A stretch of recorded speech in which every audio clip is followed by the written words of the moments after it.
The Select Committee to investigate the January 6th attack on the United States Capitol will be in order. Without objection, the chair is authorized to declare the committee in recess at any point.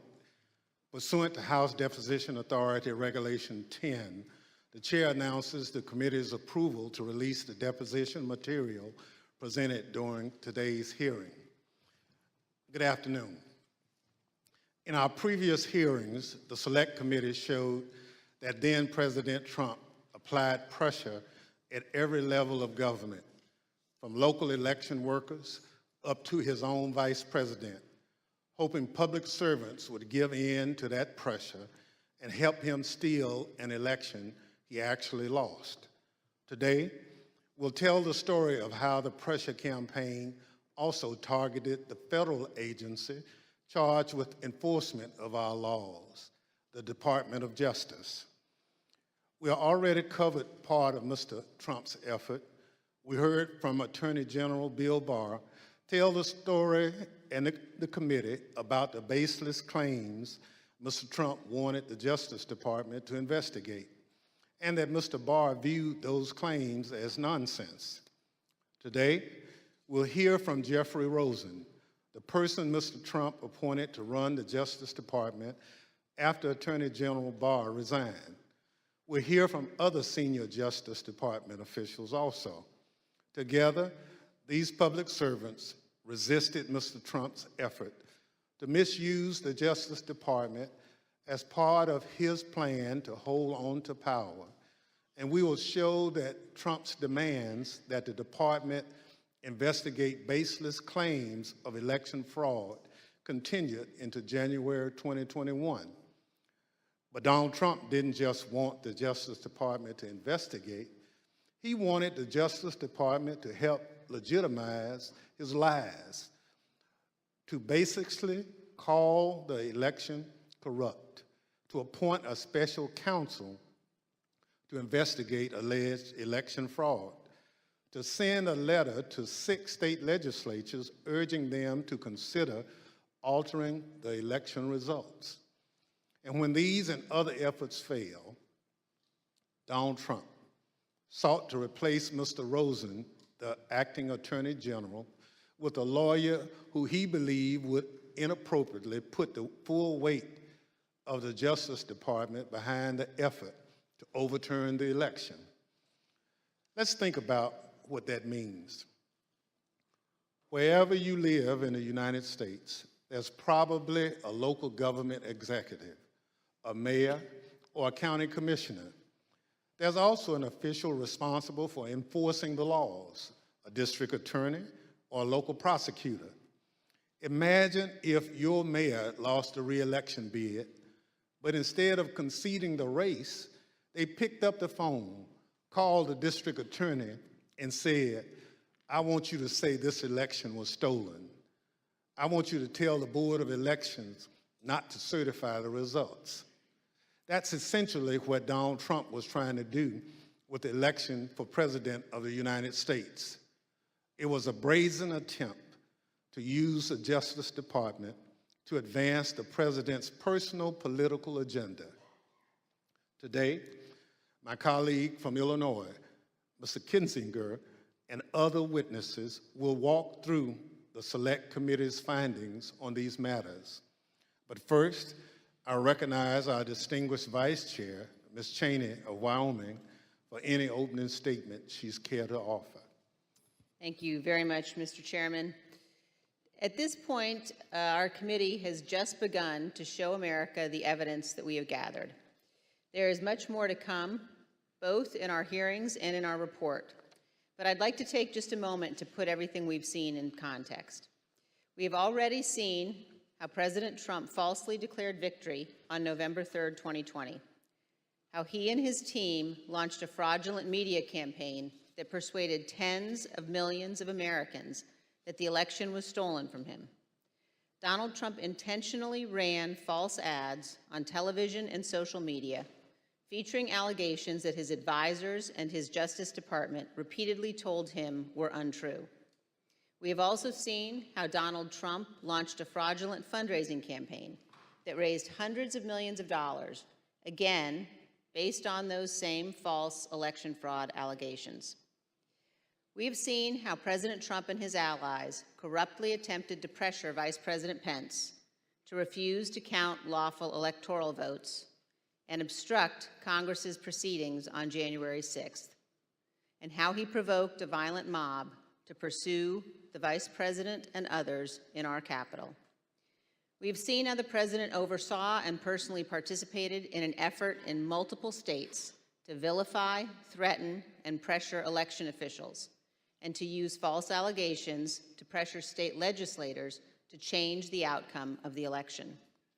We've seen how President Trump worked with and directed the Republican National Committee and others to organize an effort to create fake electoral slates, and later to transmit those materially false documents to federal officials, again as part of his planning for January 6th. We have seen how President Trump persuaded tens of thousands of his supporters to travel to Washington, D.C. for January 6th. And we will see in far more detail how the President's rally and march to the Capitol were organized and choreographed. As you can tell, these efforts were not some minor or ad hoc enterprise concocted overnight. Each required planning and coordination. Some required significant funding. All of them were overseen by President Trump. And much more information will be presented soon regarding the President's statements and actions on January 6th. Today, as Chairman Thompson indicated, we turn to yet another element of the President's effort to overturn the 2020 election, this one involving the Department of Justice. A key focus of our hearing today will be a draft letter that our witnesses here today refused to sign. This letter was written by Mr. Jeff Clark with another Department of Justice lawyer, Ken Klukowski, and the letter was to be sent to the leadership of the Georgia State Legislature. Other versions of the letter were intended for other states. Neither Mr. Clark nor Mr. Klukowski had any evidence of widespread election fraud, but they were quite aware of what Mr. Trump wanted the department to do. Jeff Clark met privately with President Trump and others in the White House and agreed to assist the president without telling the senior leadership of the department who oversaw him. As you will see, this letter claims that the U.S. Department of Justice's investigations have, quote, identified significant concerns that may have impacted the outcome of the election in multiple states, including the state of Georgia. In fact, Donald Trump knew this was a lie. The Department of Justice had already informed the President of the United States repeatedly that its investigations had found no fraud sufficient to overturn the results of the 2020 election. The letter also said this, quote, in light of these developments, the department recommends that the Georgia General Assembly should convene in special session, end quote, and consider approving a new slate of electors. And it indicates that a separate, quote, fake slate of electors supporting Donald Trump has already been transmitted to Washington, D.C. For those of you who have been watching these hearings, the language of this draft Justice Department letter will sound very familiar. The text is similar to what we have seen from John Eastman and Rudy Giuliani, both of whom were coordinating with President Trump to overturn the 2020 election. When one of our witnesses today, Mr. Donahue, first saw this draft letter, he wrote this, quote, this would be a grave step for the department to take, and it could have tremendous constitutional, political, and social ramifications for the country, end quote. This committee agrees. Had this letter been released on official Department of Justice letterhead, it would have falsely informed all Americans, including those who might be inclined to come to Washington on January 6th, that President Trump's election fraud allegations were likely very real. Here is another observation about this letter. Look at the signature line. It was written by Jeff Clark and Mr. Klukowski, not just for Clark's signature, but also for our witnesses today, Jeff Rosen and Richard Donahue. When it became clear that neither Mr. Rosen nor Mr. Donahue would sign this letter, President Trump's plan necessarily changed. As you will hear today, Donald Trump offered Mr. Clark the job of acting Attorney General, replacing Mr. Rosen, with the understanding that Clark would send this letter to Georgia and other states and take other actions the President requested. One other point. Millions of Americans have seen the testimony of Attorney General Barr before this committee. At one point in his deposition, the former Attorney General was asked why he authorized the Department of Justice to investigate fraud in the 2020 election at all. Why not just follow the regular course of action and let the investigations occur much later in time, after January 6th? Here's what he said. Felt the responsible thing to do was to be in a position to have a view as to whether or not there was fraud. And frankly, I think the fact that I put myself in the position that I could say that we had looked at this and didn't think there was fraud was really important to moving things forward. And I sort of shudder to think what the situation would have been if the position of the department was, we're not even looking at this until after Biden's in office. I'm not sure we would have had a transition at all. I want to thank each of our witnesses before us today for your role in addressing and rebutting the false allegations of fraud at the root of January 6th. And thank you for standing up for the Constitution and for the rule of law. Of course, not all public officials behaved in the honorable way our witnesses did. At the close of today's hearing, we will see video testimony by 3 members of Donald Trump's White House staff. They will identify certain of the members of Congress who contacted the White House after January 6th to seek presidential pardons for their conduct. Thank you, Mr. Chairman. I yield back. Without objection, the chair recognizes the gentleman from Illinois, Mr. Kinzinger, for an opening statement. Thank you. Thank you, Mr. Chairman, and thank you to our witnesses for being here. I'd like to start with a personal story. So in May of 2009, I returned from service in Iraq and I announced my intention to run for Congress. A big reason I decided to run for Congress was my motivation to ensure freedom and democracy were defended overseas. I remember making a commitment out loud a few times and in my heart repeatedly, even to today, that if we are going to ask Americans to be willing to die in service to our country, we as leaders must at least be willing to sacrifice our political careers when integrity and our oath requires it. After all, losing a job is nothing compared to losing your life. Within the halls of power, in the face of a president, that commitment can easily be forgotten. Presidential pressure can be really hard to resist. Today, we'll focus on a few officials who stood firm against President Trump's political pressure campaign. When the president tried to misuse the department and install a loyalist at its helm, these brave officials refused and threatened to resign.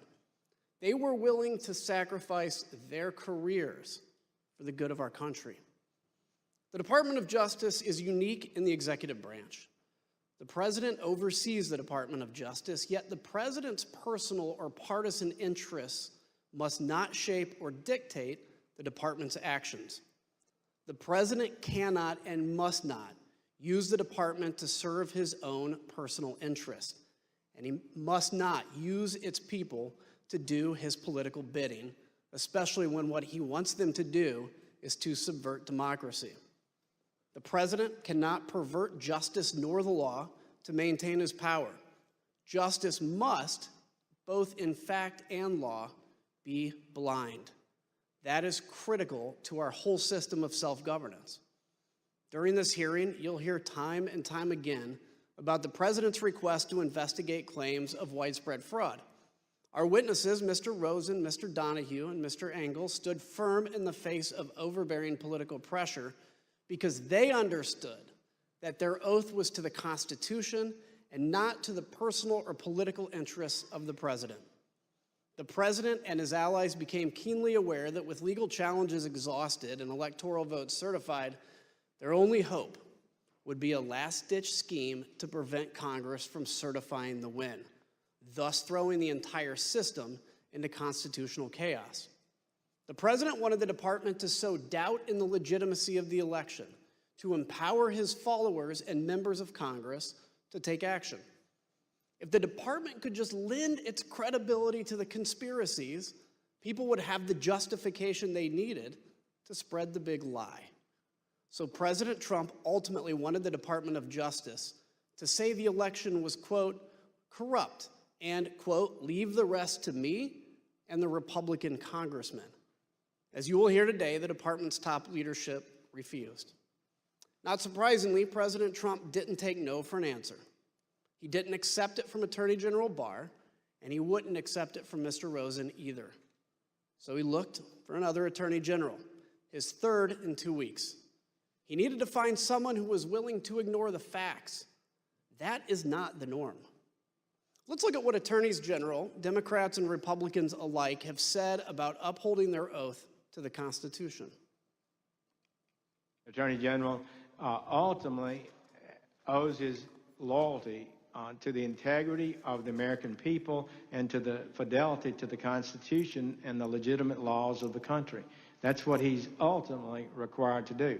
I will be an independent attorney general. I will be the people's lawyer.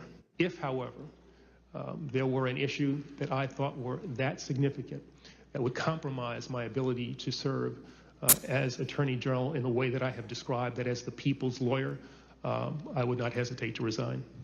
As you and I discussed, if the president proposed to undertake a course of conduct that was in violation of the Constitution, that would present me with a difficult but not a complex problem. I would have two choices. I could either try to talk him out of it or leave. Those are the choices. The Attorney General's position as a cabinet member is perhaps unique from all of the cabinet members.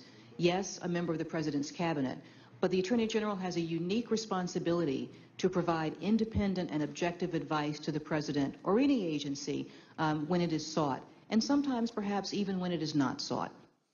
Everyone in that video, from Eric Holder to Jeff Sessions, spoke as one about the independence of the department. It's a point of pride at Justice to apply the law without the president's political self-interests tainting its actions or dictating how it uses its authorities. But President Trump did find one candidate at Justice who seemed willing to do anything to help him stay in power. Let's hear what President Trump's own lawyer, Eric Hirschman, had to say about Jeff Clark's plan to overturn the election. I'd like to advise viewers this video contains some strong language. And when he finished discussing what he planned on doing, I said, good fucking, excuse me, sorry, effing a-hole. Congratulations, you just admitted a first step or act you take as Attorney General would be committing a felony and violating Rule 6C. You're clearly the right candidate for this job.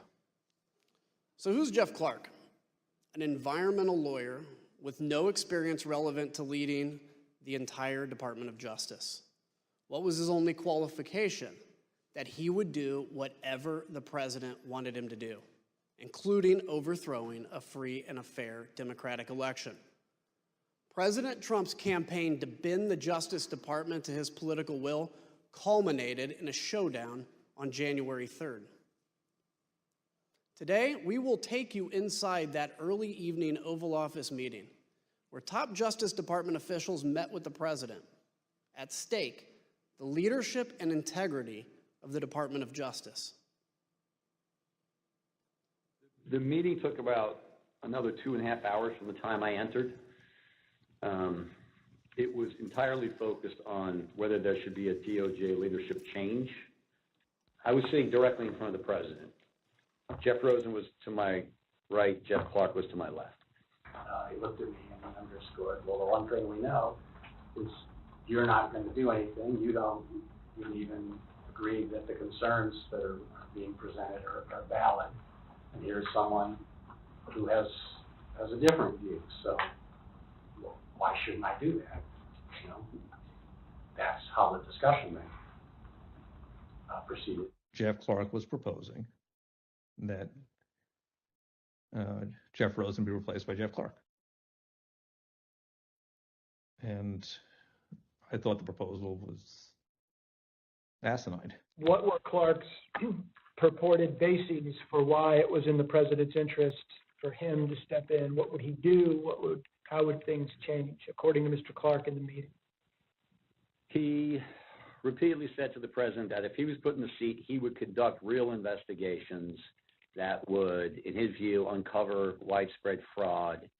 He would send out the letter that he had drafted, and that this was a last opportunity to sort of set things straight with this defective election, and that he could do it, and he had the intelligence and the will and the desire to pursue these matters in the way that the president thought most appropriate. And he was making a pitch, and every time he would get clobbered over the head, he would say, like a call to order, the president's your decision, you get the chance to make this decision, and you've heard everybody and you can make your determination. And then we jump back in and really clobber him. I made the point that Jeff Clark is not even competent to serve as the Attorney General. He's never been a criminal attorney. He's never conducted a criminal investigation in his life. He's never been in front of a grand jury, much less a trial jury. And he kind of retorted by saying, well, I've done a lot of very complicated appeals and civil litigation, environmental litigation, and things like that. And I said, that's right, you're an environmental lawyer. How about you go back to your office and we'll call you when there's an oil spill. And Pat Cipollone weighed in at one point, I remember saying, that letter that this guy wants to send, that letter is a murder-suicide pact. It's going to damage everyone who touches it. And we should have nothing to do with that letter. I don't ever want to see that letter again. And so we went along those lines. I thought Jeff's proposal, Clark's proposal, was nuts. I mean, this guy said at a certain point, listen, the best I can tell is the only thing you know about environmental and elections challenges is they both start with E. And based on your answer tonight, I'm not even certain you know that. The president said, suppose I do this. Suppose I replace him, Jeff Rosen, with him, Jeff Clark. What do you do? Well, we know these men before us did the right thing. But think about what happens if these justice officials make a different decision. What happens if they bow to the pressure? What would that do to us as a democracy, as a nation? Imagine a future where the president could screen applicants to the Justice Department with one question. Are you loyal to me or to the Constitution? And it wouldn't take long to find people willing to pledge their loyalty to the man. We know many of President Trump's vocal supporters on January 6th also wanted the Justice Department to do whatever he asked, as long as it meant he could stay in power. They made sure Justice Department officials heard his message as they protested loudly in front of the department on their way to the Capitol on January 6th.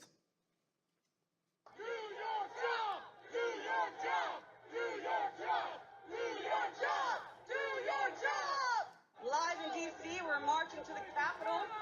We are at the Department of Justice right now telling these cowards to do their job.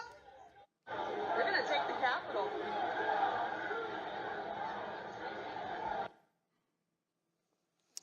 I want to take a moment now to speak directly to my fellow Republicans.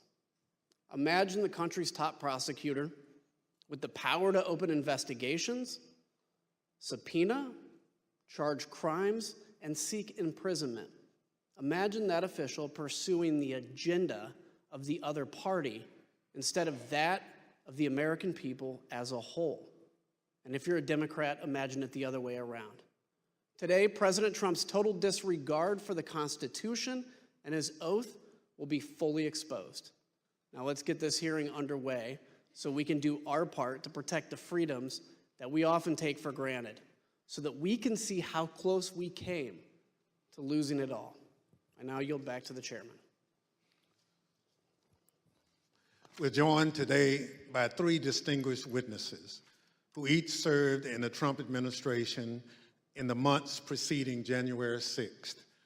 Mr. Jeffrey Rosen served at the Department of Justice from May 2019 until January 2021. With President Trump's nomination and the confirmation of the United States Senate, he became the United States Deputy Attorney General. In December 2020, he took the mantle of Acting Attorney General. Mr. Richard Donahue has served in the Department of Justice for over 14 years. Mr. Donahue was a United States Attorney for the Eastern District of New York, then became Mr. Rosen's Principal Associate Deputy Attorney General, and finally, Acting Deputy Attorney General. Mr. Donahue also served more than 20 years in the United States military, including the 82nd Airborne and the Judge Advocates General Corps.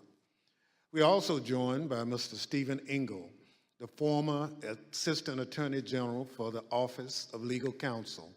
He was nominated by the former president and confirmed by the Senate during the Trump administration. He served from November 2017 to January 2021 and has now returned to private practice. I will now swear in our witnesses. The witnesses will please stand and raise their right hands. Do you swear unaffirmed under penalty of perjury that the testimony you're about to give is the truth, the whole truth, and nothing but the truth, so help you God? Thank you. You may be seated. Let the record reflect the witnesses all answered in the affirmative. I now recognize myself for questions. First of all, gentlemen, thank you for being here today. All of you served at former President Trump's pleasure at the Department of Justice in top leadership positions with tremendous responsibilities. Former Attorney General Bill Barr told the Select Committee that before he left the department in December 2020, he told President Trump on at least 3 occasions there was no evidence of widespread election fraud that would have changed the results of the presidential election, and refuted numerous specific claims of election fraud the president was making. Mr. Rosen, after Mr. Barr announced his resignation, did Donald Trump continue to demand that the Department of Justice investigate his claims of election fraud? Yes, he asserted that he thought the Justice Department had not done enough. Thank you. From the time you took over from Attorney General Barr until January 3rd, how often did President Trump contact you or the department to push allegations of election fraud? So between December 23rd and January 3rd, the president either called me or met with me virtually every day, with 1 or 2 exceptions like Christmas Day. And before that, because I had been announced that I would become the acting attorney general before the date I actually did, the president had asked that Rich Donahue and I go over and meet with him, I believe, on December 15th as well. So after you had some of these meetings and conversations with the president, what things did the president raise with you? So the common element of all of this was the president expressing his dissatisfaction that the Justice Department, in his view, had not done enough to investigate election fraud. But at different junctures, other topics came up at different intervals. So at one point, he had raised the question of having a special counsel for election fraud.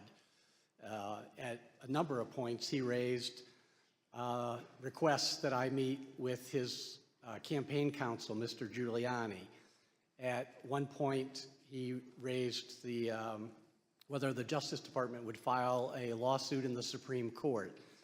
At a couple of junctures, there were questions about making public statements or about holding a press conference.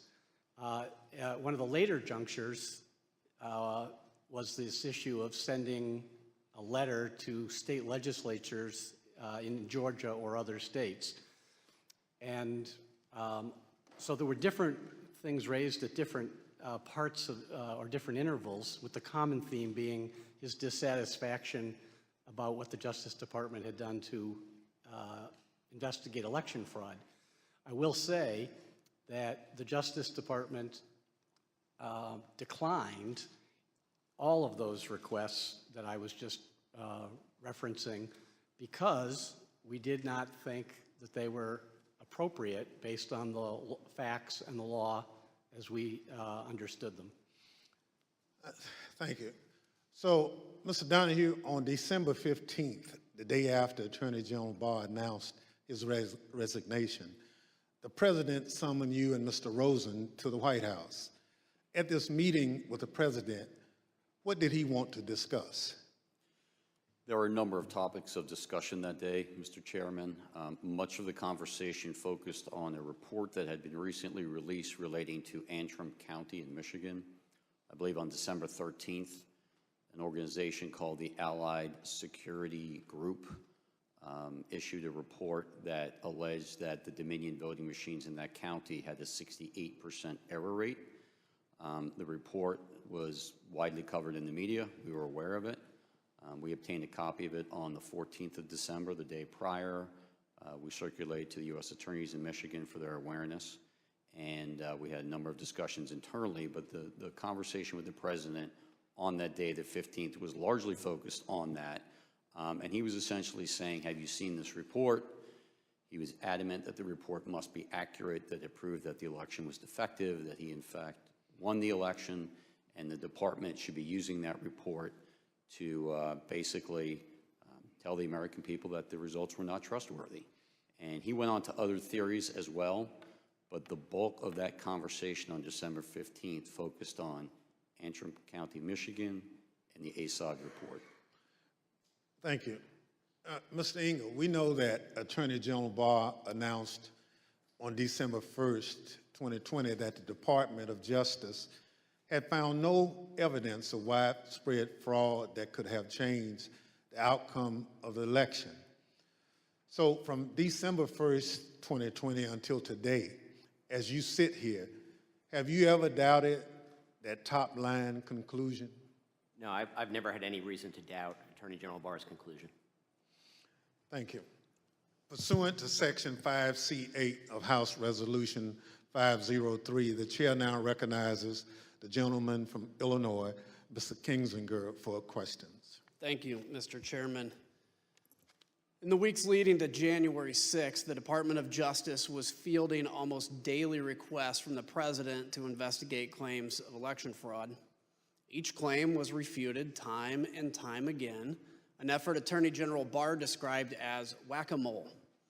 When each of the President's efforts failed, he resorted to installing a new Attorney General to say the election was illegal and corrupt, simply so he could stay in power. President Trump started leaning on the Justice Department the first chance he got.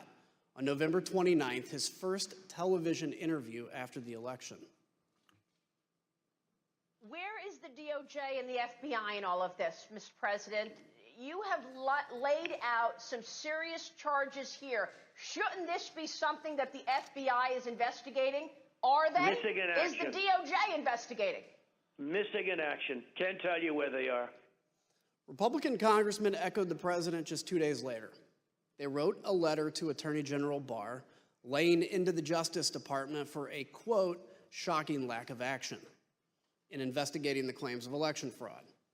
That same day, Attorney General Barr stated publicly that President Trump's claims had no merit. Ignoring the top law enforcement officer in the country, Republican congressmen amplified the stolen election message to the American public. Let's listen. And so there's widespread evidence of fraud because people haven't done their jobs. Durham and Barr will deserve a big notation in history when it's written of the rise and fall of the United States if they don't clean up this mess, clean up the fraud, do your jobs, and save this little experiment in self-government. Again, I join my colleagues in calling on Attorney General Barr to immediately let us know what he's doing. We're already working on challenging the certified electors. And now what about the courts? How pathetic are the courts? January 6th, I'm joining with the fighters in the Congress, and we are going to object to electors from states that didn't run clean elections. Democracy is left undefended if we accept the result of a stolen election without fighting with every bit of vigor we can muster. The ultimate date of significance is January 6th. This is how the process works. The ultimate arbiter here, the ultimate check and balance is the United States Congress. And when something is done in an unconstitutional fashion, which happened in several of these states, we have a duty to step forward and have this debate and have this vote on the 6th of January.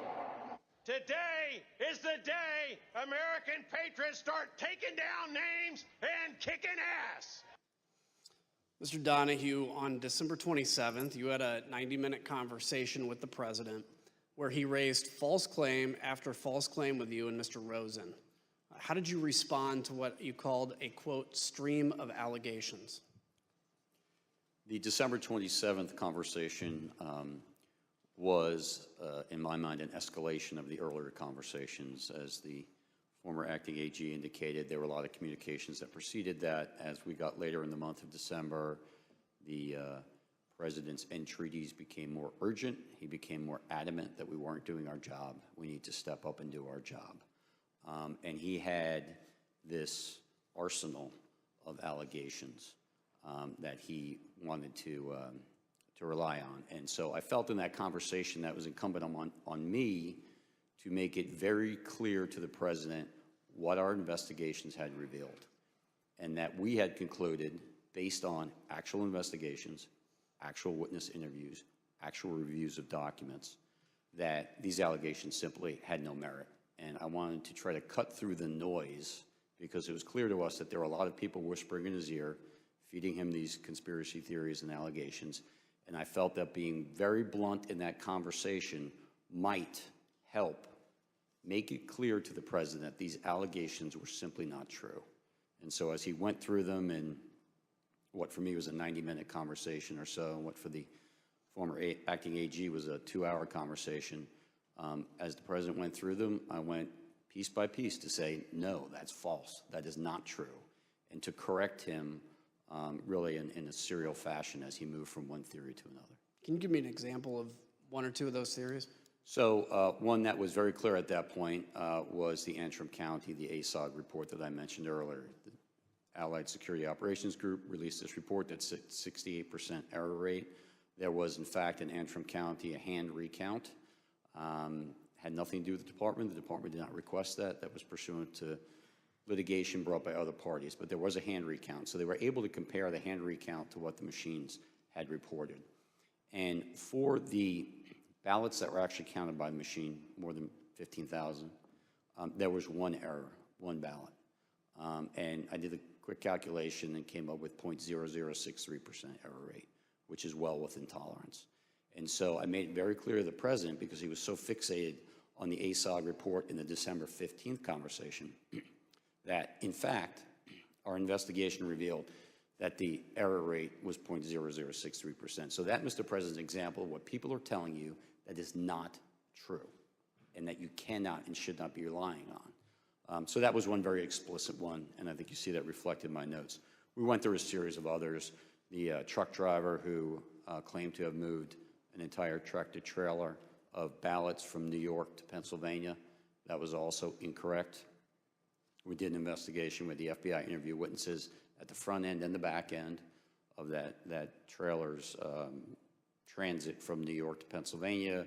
We looked at loading manifests. We interviewed witnesses, including, of course, the driver, and we knew it wasn't true. Whether the driver believed it or not was never clear to me, but it was just not true. So that was another one that I tried to educate the president on. There were a series of others, mostly in swing states. Of course, he wanted to talk a great deal about Georgia, the State Farm Arena video, which he believed, for various reasons, was, as he said it, fraud staring you right in the face. Were any of the allegations he brought up found credible? Did you find any of them credible? No. So during this conversation, did you take handwritten notes directly quoting the president? I did, and to make it clear, Attorney General Rosen called me on my government cell phone, said he'd been on the phone with the president for some time. The president had a lot of these allegations.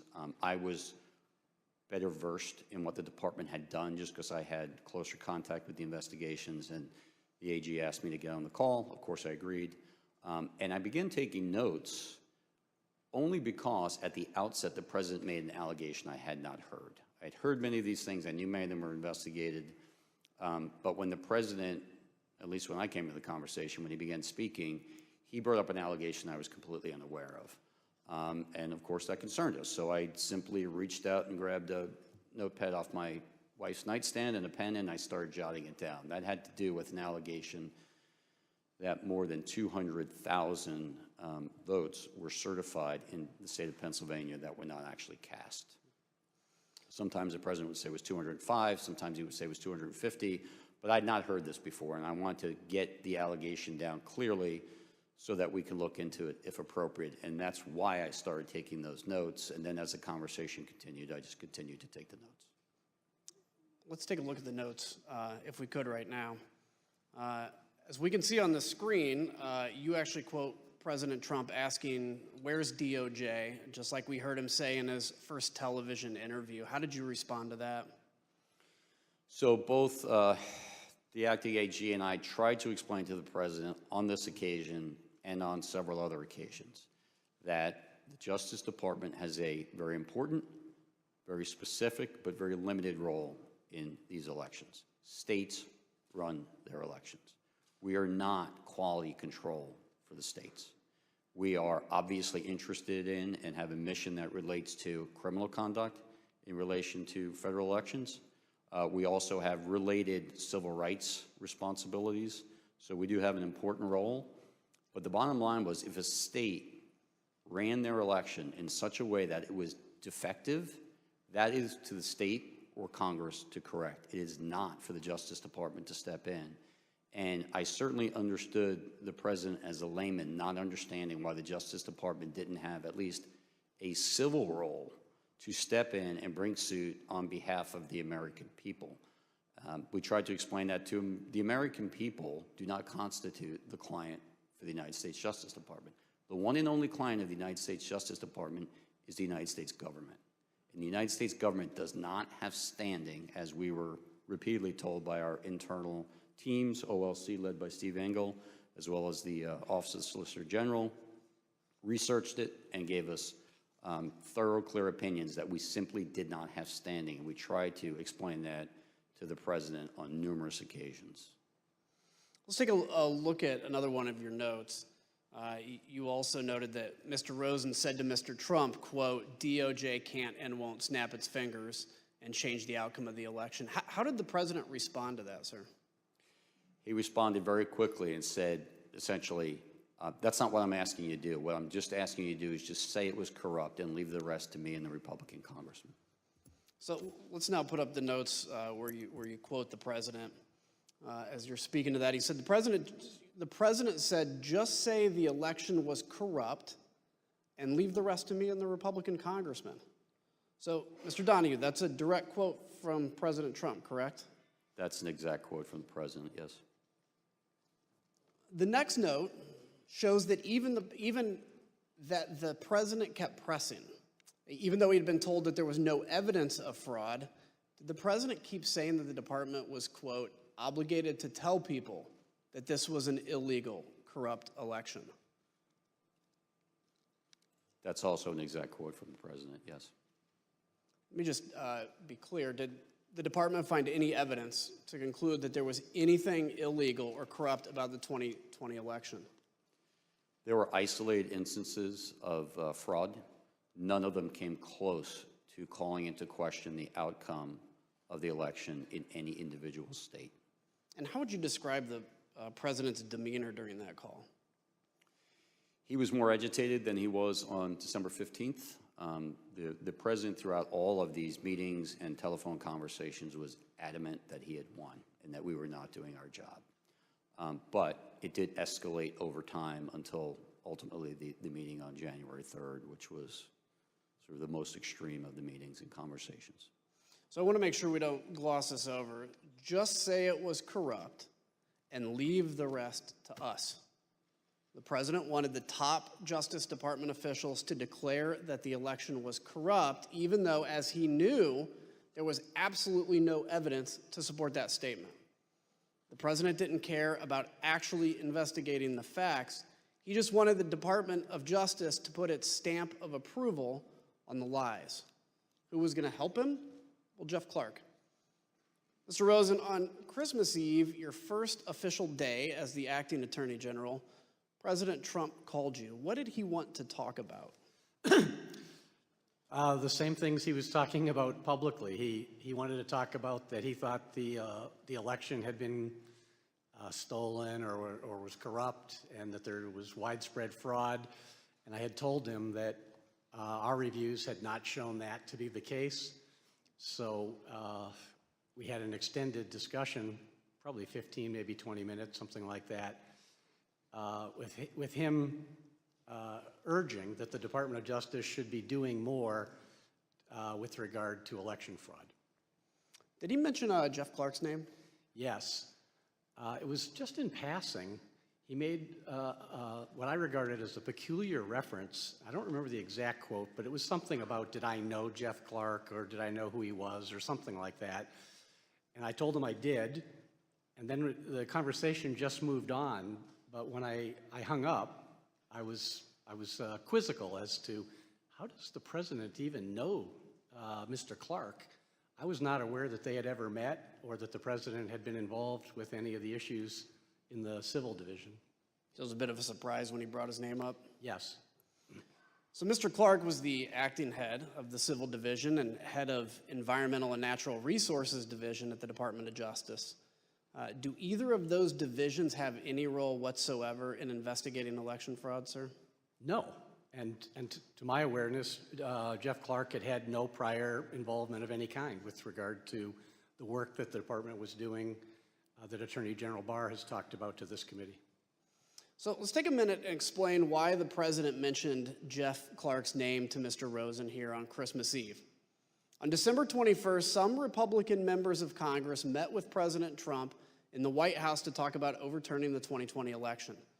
Let's hear Representative Marjorie Taylor Greene talk about how this meeting got set up.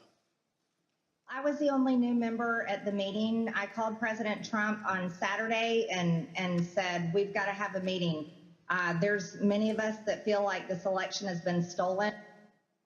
So on the screen, you'll see that President Trump's Chief of Staff, Mark Meadows, tweeted about that meeting right after it happened. He said, quote, several members of Congress just finished a meeting in the Oval Office with President Donald Trump, preparing to fight back against mounting evidence of voter fraud. Stay tuned. On the same day he met with these Republican members of Congress, President Trump called into a conservative political convention, and he used the opportunity to pressure the Department of Justice to investigate his bogus claims. The problem is we need a party that's going to fight, and we have some great congressmen and women that are doing it, and we have others, some great fighters, but we won this in a landslide. They know it, and we need backing from, like, the Justice Department, and other people have to finally step up. The Select Committee obtained records from the National Archives that show that Scott Perry was one of the congressmen who joined that meeting.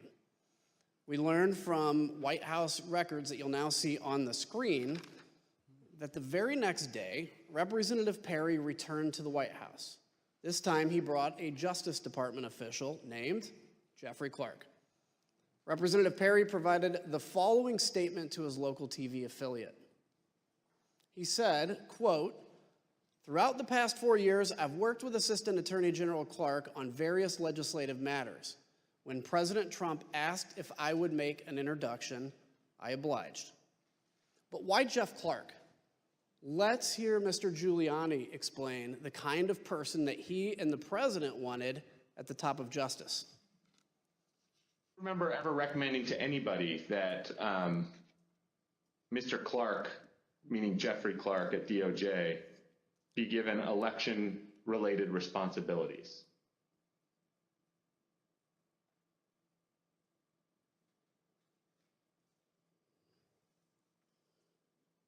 You mean beyond the president?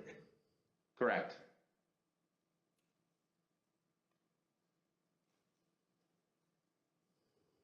Well, beyond the president, I do recall saying to people that somebody should be put in charge of the Justice Department who isn't frightened of what's going to be done to their reputation. Because Justice Department was filled with people like that. Should put somebody that's not frightened of what's going to be done to their reputation. Mr. Donahue, when you told the president that you wouldn't pursue baseless claims of fraud, was it because you were worried about your reputation? No, not at all. Mr. Clark's name was also mentioned in the White House in late December and early January as described by a top aide to Mark Meadows, Cassidy Hutchinson. Was it your understanding that Representative Perry was pushing for a specific person to take over the department? He wanted Mr. Jeff Clark to take over the Department of Justice. Mr. Rosen, after your call with President Trump on December 24th, you spoke with Mr. Clark on December 26th about his contact with the president. Can you tell us about that conversation? Yes. Because I had been quizzical about why his name had come up, I called him and I tried to explore if he would share if there was something I ought to know. And after some back and forth, he acknowledged that shortly before Christmas, he had gone to a meeting in the Oval Office with the president. That, of course, surprised me. And I asked him, how did that happen? And he was defensive. He said it had been unplanned, that he had been talking to someone he referred to as General Perry, but I believe is Congressman Perry, and that unbeknownst to him, he was asked to go to a meeting and he didn't know it, but it turned out it was at the Oval. He found himself at the Oval Office, and he was apologetic for that. And I said, well, you didn't tell me about it. It wasn't authorized, and you didn't even tell me after the fact. You know, this is not appropriate. But he was contrite and said it had been inadvertent and it would not happen again, and that if anyone asked him to go to such a meeting, he would notify Rich Donahue and me. Is there a policy that governs who can have contact directly with the White House? Yes. So across many administrations for a long period of time, there's a policy that, particularly with regard to criminal investigations, restricts at both the White House end and the Justice Department end those more sensitive issues to the highest ranks. So for criminal matters, the policy for a long time has been that only the Attorney General and the Deputy Attorney General from the DOJ side can have conversations about criminal matters with the White House, or the Attorney General and the Deputy Attorney General can authorize someone for a specific item with their permission, but the idea is to make sure that the top rung of the Justice Department knows about it and is in the thing to control it and make sure only appropriate things are done. Mr. Ringo, from your perspective, why is it important to have a policy like Mr. Rosen just discussed? Well, it's critical that the Department of Justice conducts its criminal investigations free from either the reality or any appearance of political interference. And so people can get in trouble if people at the White House are speaking with people at the department. And that's why the purpose of these policies is to keep these communications as infrequent and at the highest levels as possible, just to make sure that people who are less careful about it, who don't really understand these implications, such as Mr. Clark, don't run afoul of those contact policies. Thank you. So the Select Committee conducted an informal interview with the White House counsel, Pat Cipollone, and his deputy, Pat Philbin, about their contact with Mr. Clark, though neither has yet agreed to sit for transcribed and videotaped interviews.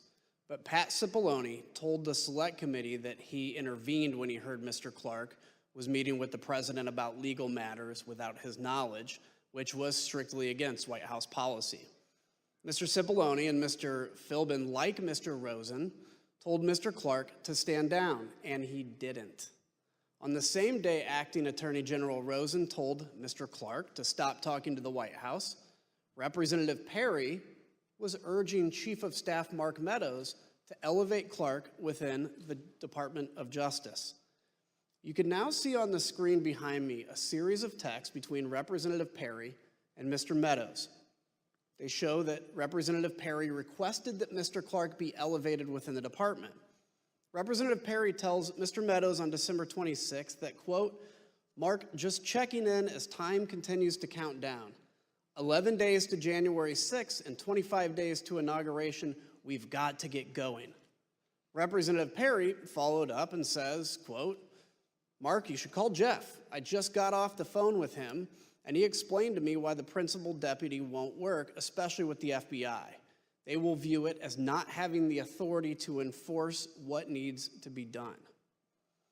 Mr. Meadows responds with, I got it. I think I understand. Let me work on the deputy position. Representative Perry then texts, Roger, just sent you something on Signal. Just sent you an updated file. Did you call Jeff Clark? Mr. Donahue, Representative Perry called you the next day on December 27th. Who told him to call you? My understanding is the president did at the outset of the call. Congressman Perry told me that he was calling at the behest of the president. What did he want to talk about? He wanted to talk about Pennsylvania in particular. He gave me some background about, why he in particular doesn't trust the FBI and why the American people don't necessarily trust the FBI. And then he went into some allegations specific to Pennsylvania, which included, amongst others, this allegation that the Secretary of State had certified more votes than were actually cast. Did you direct the local U.S. Attorney's Office to investigate that claim? So Mr. Perry said that he had a great deal of information, that investigations had been done, that there was some sort of forensic type report that would be helpful to me. And I didn't know Congressman Perry. I'd never heard of him before this conversation, but I said, sir, if you've got something that you think is relevant to what the Justice Department's mission is, you should feel free to send it to me. And he did. And I was en route from New York to Washington. I got it. I looked at it on my iPhone. Obviously, I couldn't read the whole thing in transit like that, but I looked at it to get a feel for what it was, and then I forwarded it to the United States Attorney for the Western District of Pennsylvania. Did they get back to you? What did they conclude? Scott Brady looked at it. He was the Western District of Pennsylvania U.S. Attorney. Took him a couple days, but he got back in relatively short order with a pretty clear explanation for why there was no foundation for concern. The Secretary of State had not certified more votes than were actually cast. The difference between the 5.25 that was actually certified by the Secretary of State and the 5 million that was on a public-facing website was that the information on the website was incomplete because 4 counties had not uploaded their data. So no credibility to that. There was zero to that, right. During that call, did Scott Perry mention Mr. Clark, and what did he say about him, if so? He did. He mentioned Mr. Clark. He said something to the effect of, I think Jeff Clark is great, and I think he's the kind of guy who could get in there and do something about this stuff. And this was coming on the heels of the president having mentioned Mr. Clark in the afternoon call earlier that day. I'd like to yield to the gentlewoman from Wyoming, Vice Chair Cheney. Thank you very much, Mr. Kinzinger. I thank the gentleman for yielding. As we discussed earlier, at the center of Mr. Clark's plan to undo President Trump's election loss was a letter. Mr. Donahue, on December 28th, Mr. Clark emailed you and Mr. Rosen a draft letter that he wanted you to sign and send to Georgia state officials. You testified that this could have, quote, grave constitutional consequences. Mr. Donahue, can you tell us what you meant by that?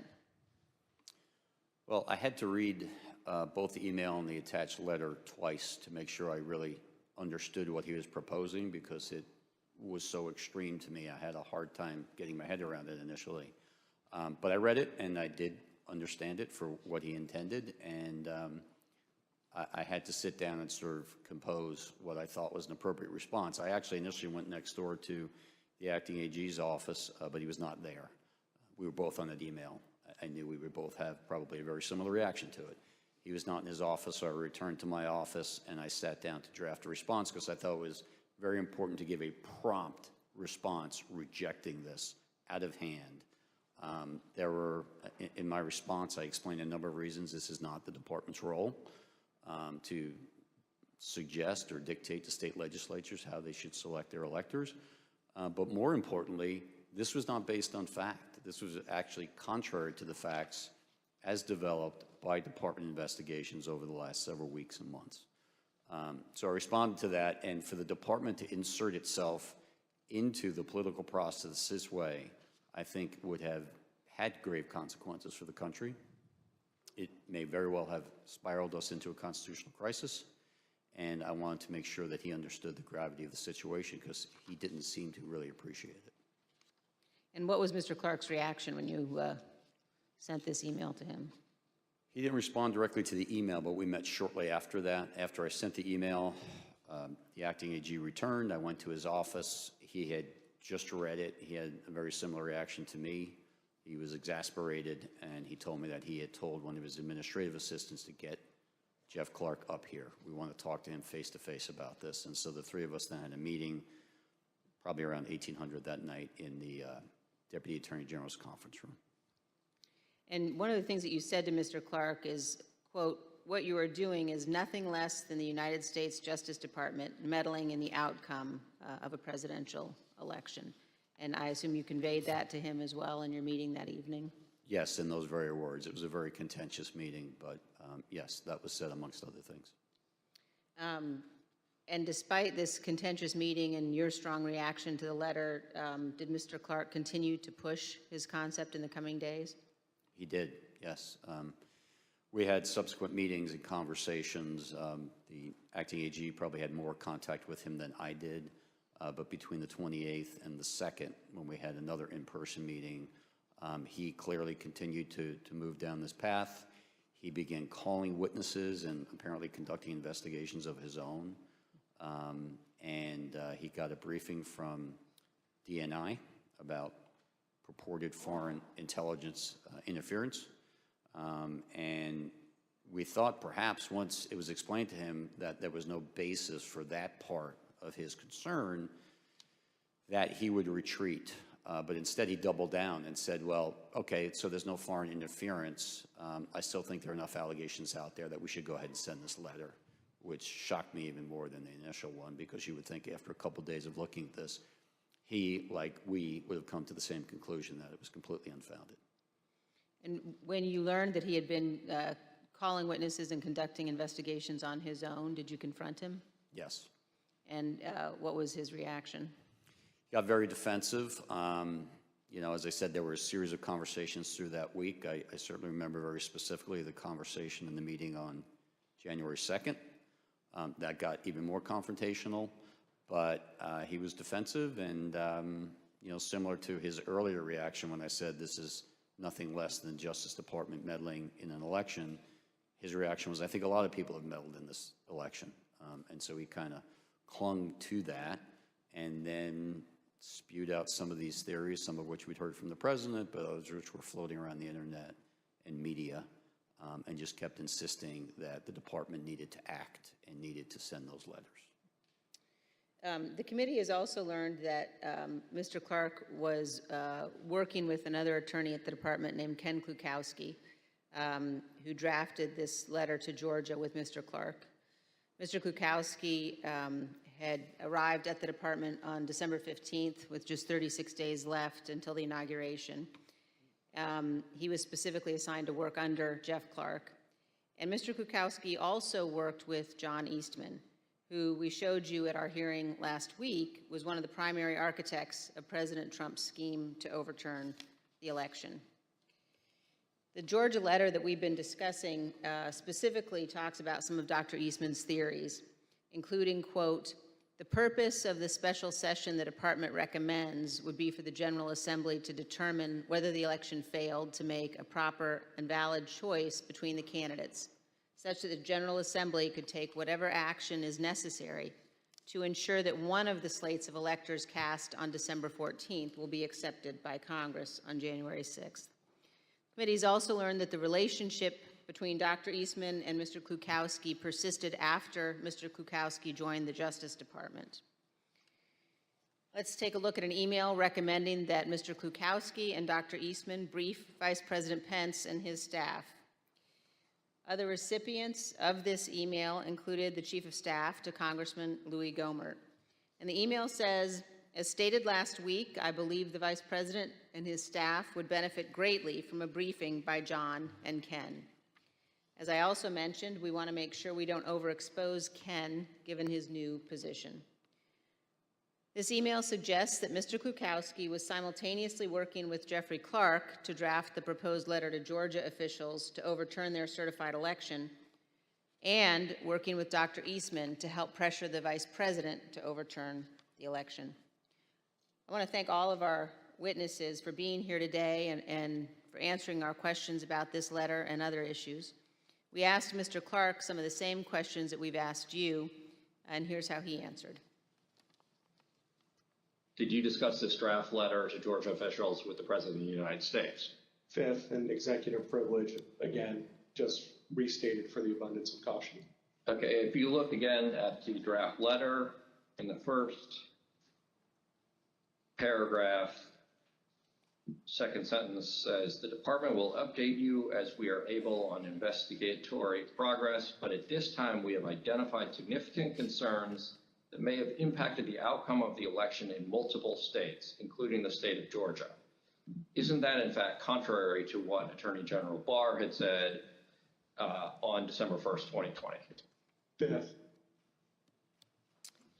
Mr. Chairman, I yield back. Mr. Chairman, I reserve. Pursuant to the order of the committee of today, the chair declares the committee in recess for a period of approximately 10 minutes.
committee will be in order.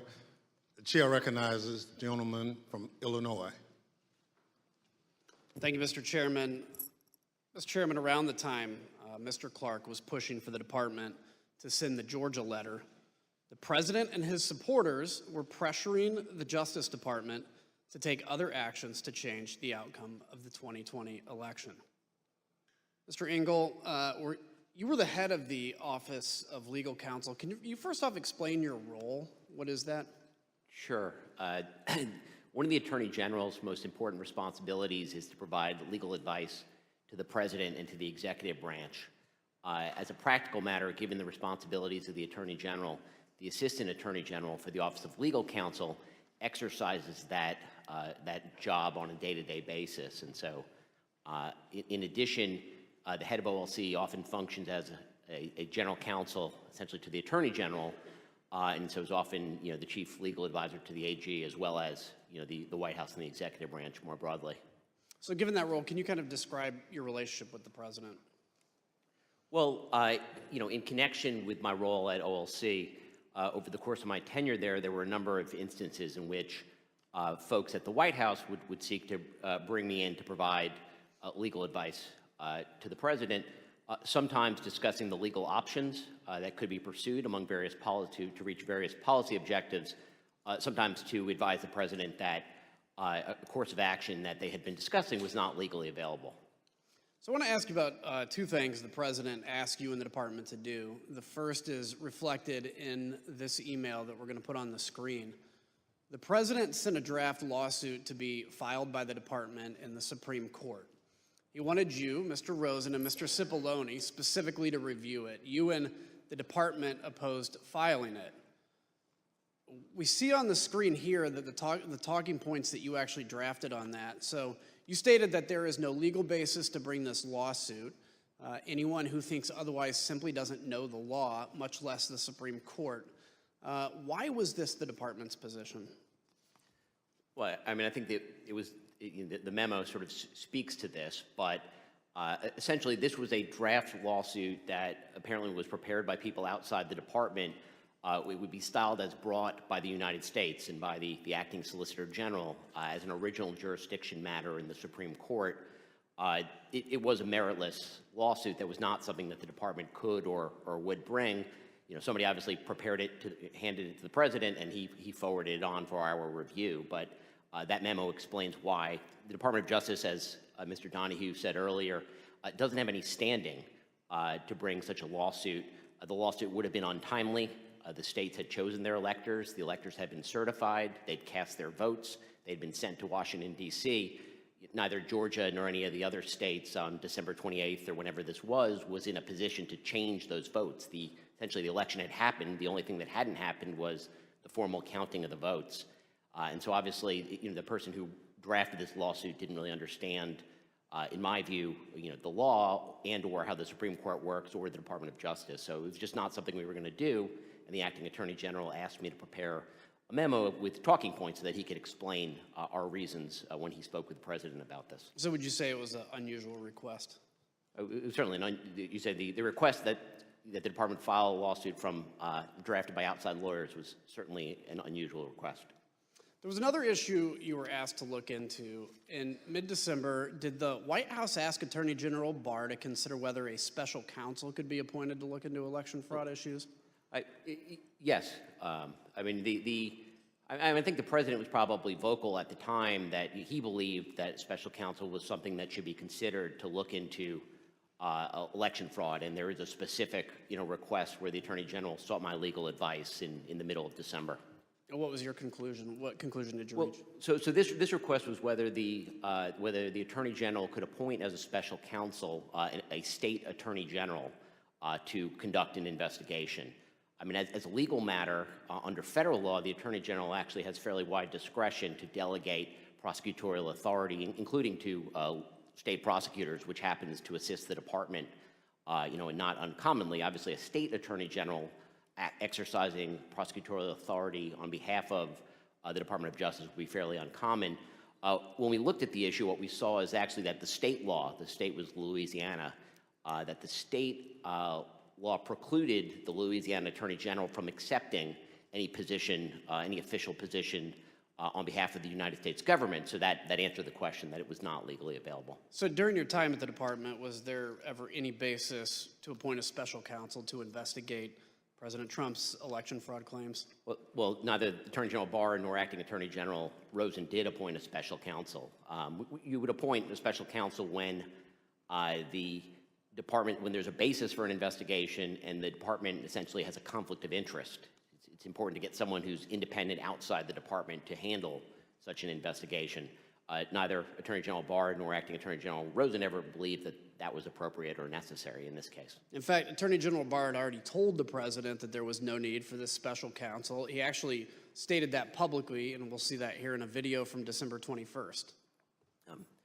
To the extent that there's an investigation, I think that it's being handled responsibly and professionally currently within the department, and to this point I have not seen a reason to appoint a special counsel, and I have no plan to do so before I leave. So remember that December 21st was the same day President Trump met with Republican members at the White House to strategize about how to overturn the election, while his Attorney General is out telling the public, again, that there was no widespread evidence of election fraud. And yet, 2 days later, we have President Trump tweeting, again publicly pressuring the department to appoint a special counsel. He said, quote, "After seeing the massive voter fraud in the 2020 presidential election, I disagree with anyone that thinks a strong, fast, and fair special counsel is not needed immediately. This was the most corrupt election in the history of our country, and it must be closely examined." The Select Committee's investigation revealed that President Trump went as far as to promise the job of special counsel to now discredited former Trump campaign lawyer Sidney Powell at a late-night meeting on December 18th. I know on Friday he had asked me to be special counsel to address the election issues and to collect evidence, and he was extremely frustrated with the lack of, I would call it, law enforcement by any of the government agencies that are supposed to act to protect the rule of law in our republic. So let's think here, what would a special counsel do? With only days to go until election certification, it wasn't to investigate anything. An investigation led by a special counsel would just create an illusion of legitimacy and provide fake cover for those who would want to object, including those who stormed the Capitol on January 6th. All of President Trump's plans for the Justice Department were being rebuffed by Mr. Rosen, Mr. Donahue, Mr. Engel, and others. The president became desperate entering into the new year with January 6th fast approaching. President Trump rushed back early from Mar-a-Lago on December 31st and called an emergency meeting with the department's leadership. Here's Mr. Donahue describing the last-minute meeting held at the White House on New Year's Eve. The president was a little more agitated than he had been on the meeting, in the meeting on the 15th. He discussed a variety of election matters. He did say, this sounds like the kind of thing that would warrant appointment of a special counsel. There was a point at which the president said something about, why don't you guys seize machines? Mr. Rosen, the president asked you to seize voting machines from state governments. What was your response to that request? We had seen nothing improper with regard to the voting machines, and I told them that the real experts at that had been at DHS, and they had briefed us that they had looked at it and that there was nothing wrong with the voting machines. And so that was not something that was appropriate to do. There would be no factual basis to seize machines. Mr. Donahue, I don't think there was legal authority either.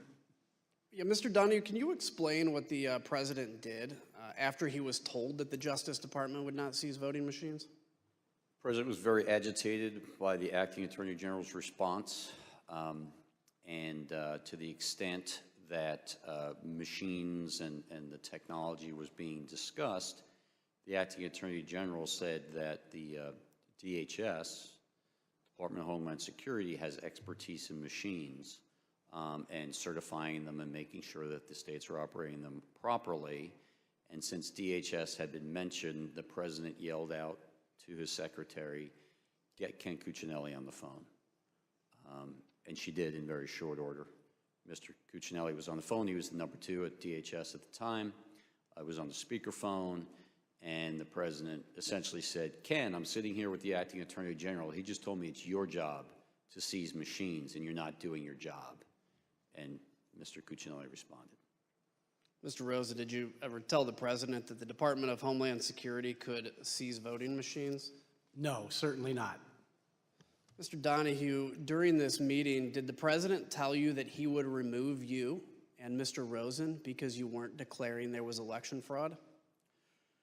Toward the end of the meeting, the president, again, was getting very agitated, and he said, "People tell me I should just get rid of both of you. I should just remove you and make a change in the leadership, put Jeff Clark in, maybe something will finally get done." And I responded, as I think I had earlier in the December 27th call, "Mr. President, you should have the leadership that you want, but understand, the United States Justice Department functions on facts, evidence, and law, and those are not going to change. So you can have whatever leadership you want, but the department's position is not going to change." The president's White House counsel, Pat Cipollone, was also present. Do you remember what his position was? Pat was very supportive. Pat Cipollone, throughout these conversations, was extremely supportive of the Justice Department. He was consistent. I think he had an impossible job at that point, but he did it well, and he always sided with the Justice Department in these discussions. So let's pause for a second. It's New Year's Eve. President Trump is talking about seizing voting machines and making the same demands that had already been shot down by former Attorney General Barr on at least 3 occasions, and by Mr. Rosen and Mr. Donahue on multiple other occasions. Claim after claim knocked down, but the president didn't care. The next day, Chief of Staff Mark Meadows sent a flurry of emails to you, Mr. Rosen, asking that the department look into a new set of allegations.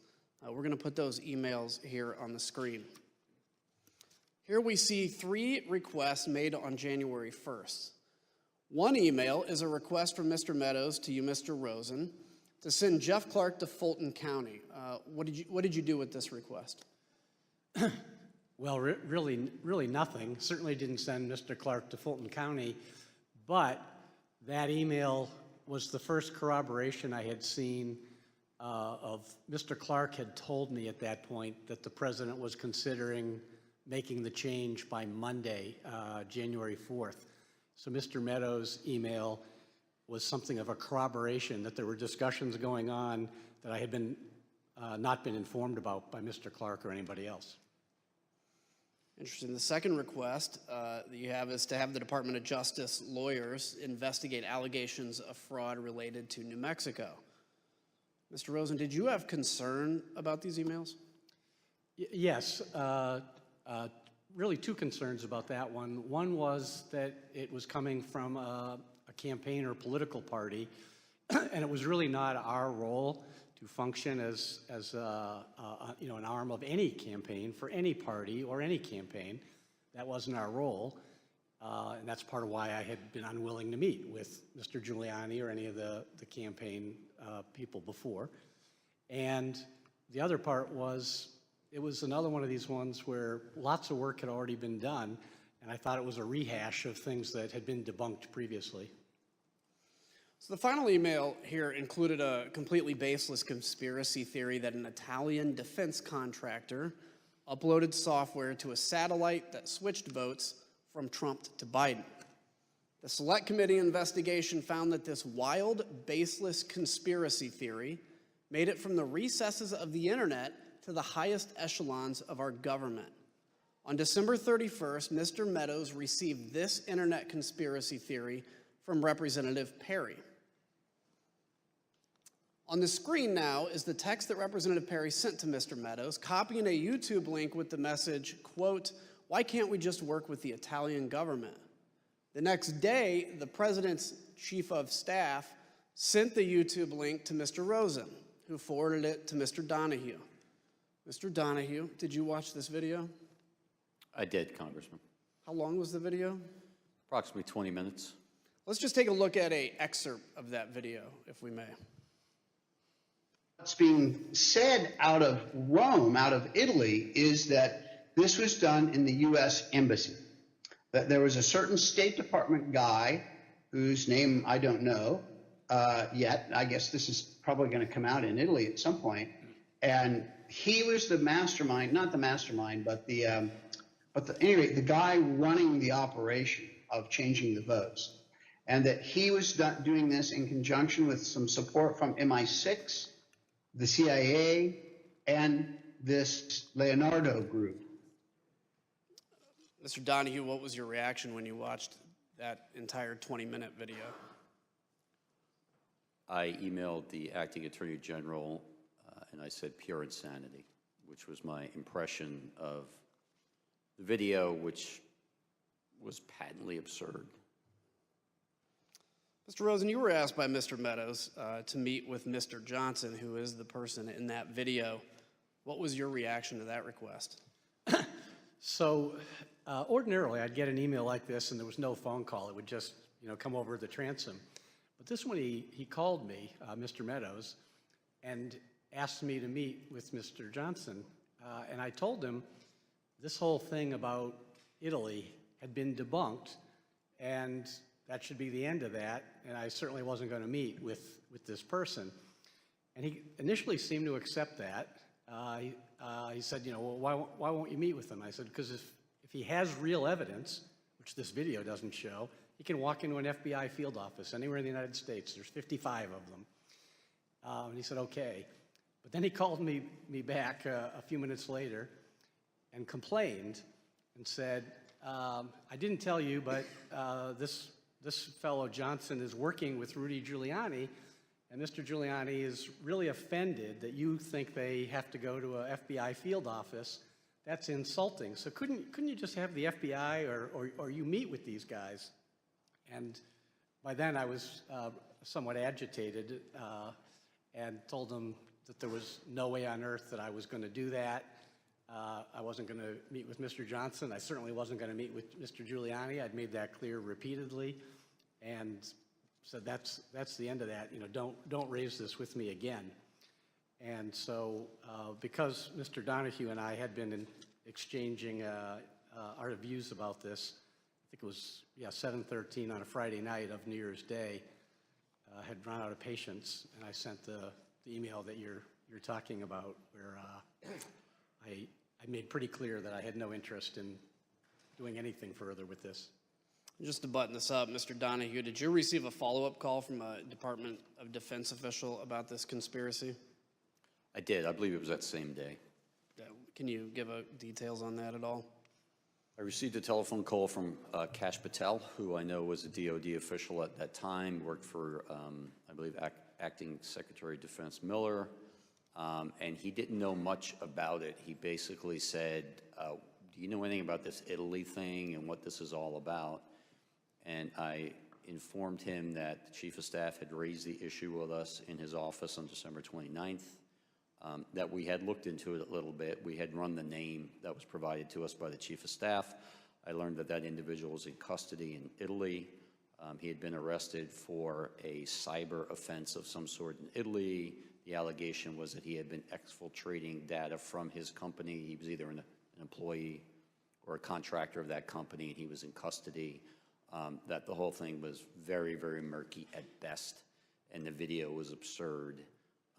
But that we, the department, were not going to have anything to do with it, and DOD should make up its own mind as to what they're going to do. But I made it clear to him that I didn't think it was anything worth pursuing. She called the video absurd, and despite the absurdity of that conspiracy theory, we learned that Mr. Meadows discussed it frequently in the White House. And Mr. Meadows didn't let the matter go. The request went from the Department of Justice to the Secretary of Defense, Christopher Miller. As you'll hear, Secretary Miller actually reached out to a high-ranking official based in Italy to follow up on this claim. to ask for him was, can you call out the defense attaché Rome and find out what the heck's going on, because I'm getting all these weird, crazy reports, and probably the guy on the ground knows more than anything. The Select Committee confirmed that a call was actually placed by Secretary Miller to the attaché in Italy to investigate the claim that Italian satellites were switching votes from Trump to Biden. This is one of the best examples of the lengths to which the President Trump would go to stay in power, scouring the internet to support his conspiracy theories shown here, as he told Mr. Donahue in that December 27th call, quote, "You guys may not be following the internet the way I do." President Trump's efforts to this point had failed. Stonewalled by Mr. Rosen and Mr. Donahue, President Trump had only one option. He needed to make Clark acting Attorney General.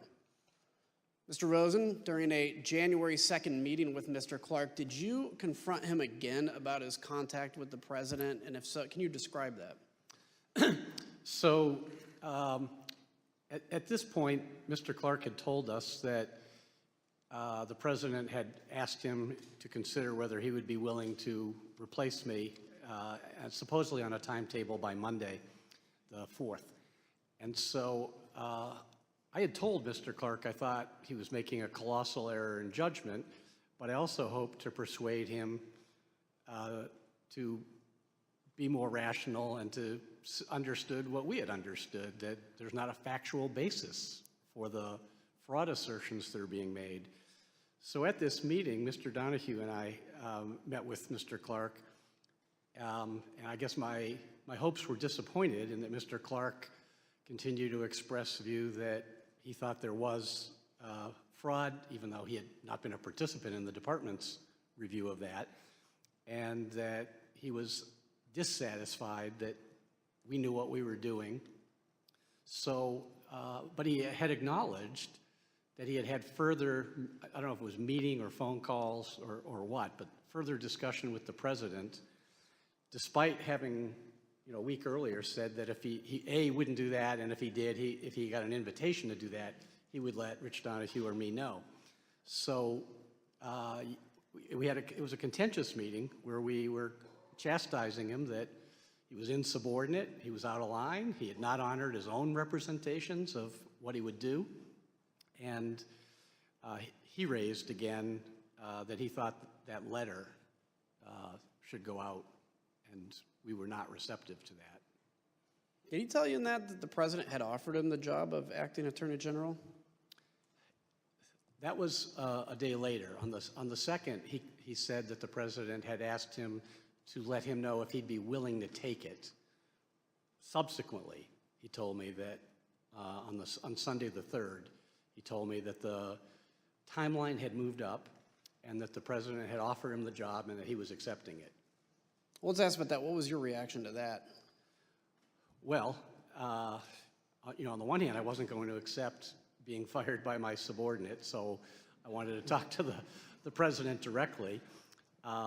With regard to the reason for that is I wanted to try to convince the president not to go down the wrong path that Mr. Clark seemed to be advocating. And it wasn't about me. There's only 17 days left in the administration at that point. I would have been perfectly content to have either of the gentlemen on my left or right replace me if anybody wanted to do that. But I did not want for the Department of Justice to be put in a posture where it would be doing things that were not consistent with the truth, were not consistent with its own appropriate role, or were not consistent with the Constitution. So I did 4 things as soon as Mr. Clark left my office on that Sunday, the 3rd. Number 1, I called Mark Meadows and said I need to see the president right away. And he was agreeable and set up a meeting for 6:15 that Sunday, so about 2 hours away. 2, I called Pat Cipollone, the White House counsel, told him what was going on, and he said he would go into the White House to make sure he was at the meeting and he would be supporting the Justice Department's position as he had been doing consistently. 3, I called Steve Engel, who was, I was at the department, it was a Sunday, but there had been some reasons I needed to be there. Mr. Engel, I called at home and asked him if he would come in and go to the meeting, which he did. It proved to be quite helpful. And then number 4, I asked Rich Donahue and Pat Hovakimian, who had previously been my chief of staff, to get the department's senior leadership on a call and let them know what was going on, and which they did. And then Eric Hirschman called me to tell me that he was going to go to the meeting and that he would be supporting the Department of Justice position as well. So I knew that the meeting was on course and that I would have a number of people supportive of the Department of Justice's approach and not supportive of Mr. Clark's approach. Did Mr. Clark ask you to continue to stay at the department? At that Sunday meeting, when he told me that he would be replacing me, he said that he had asked to see me alone, because usually he had met with me and Mr. Donahue, because he thought it would be appropriate in light of what was happening to at least offer me that I could stay on as his deputy. I thought that was preposterous. Told him that was nonsensical and that there's no universe where I was going to do that, to stay on and support someone else doing things that were not consistent with what I thought should be done. So I didn't accept that offer, if I can put it that way. And during that meeting, did Mr. Clark ask you to sign the Georgia letter? That was on the Saturday meeting, January 2nd, that Mr. Donahue and I had with him. He again raised with both of us that he wanted us to, both to sign that letter, actually. So in that meeting, did Mr. Clark say he would turn down the president's offer if you reversed your position and signed the letter? Yes. Did Mr. Clark, so you still refused to sign and send that letter, I take it? That's right. I think Mr. Donahue and I were both very consistent that there was no way we were going to sign that letter, and it didn't matter what Mr. Clark's proposition was in terms of his own activities. We were not going to sign that letter as long as we were in charge of the Justice Department.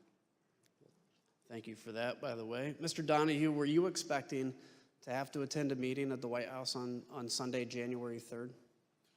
No. As the acting AG indicated, we had a meeting that afternoon that related to preparations for January 6th, so I was at the department, but I had no expectation of leaving the department. It was a Sunday afternoon, and I was there in civilian clothes, as we both were, and expected to have that meeting, do some other work, but I had no expectation of going to the White House that day. So let's ask, so prior to that Oval Office meeting, did you set up a conference call with senior leadership at the department? And if so, tell us about that call.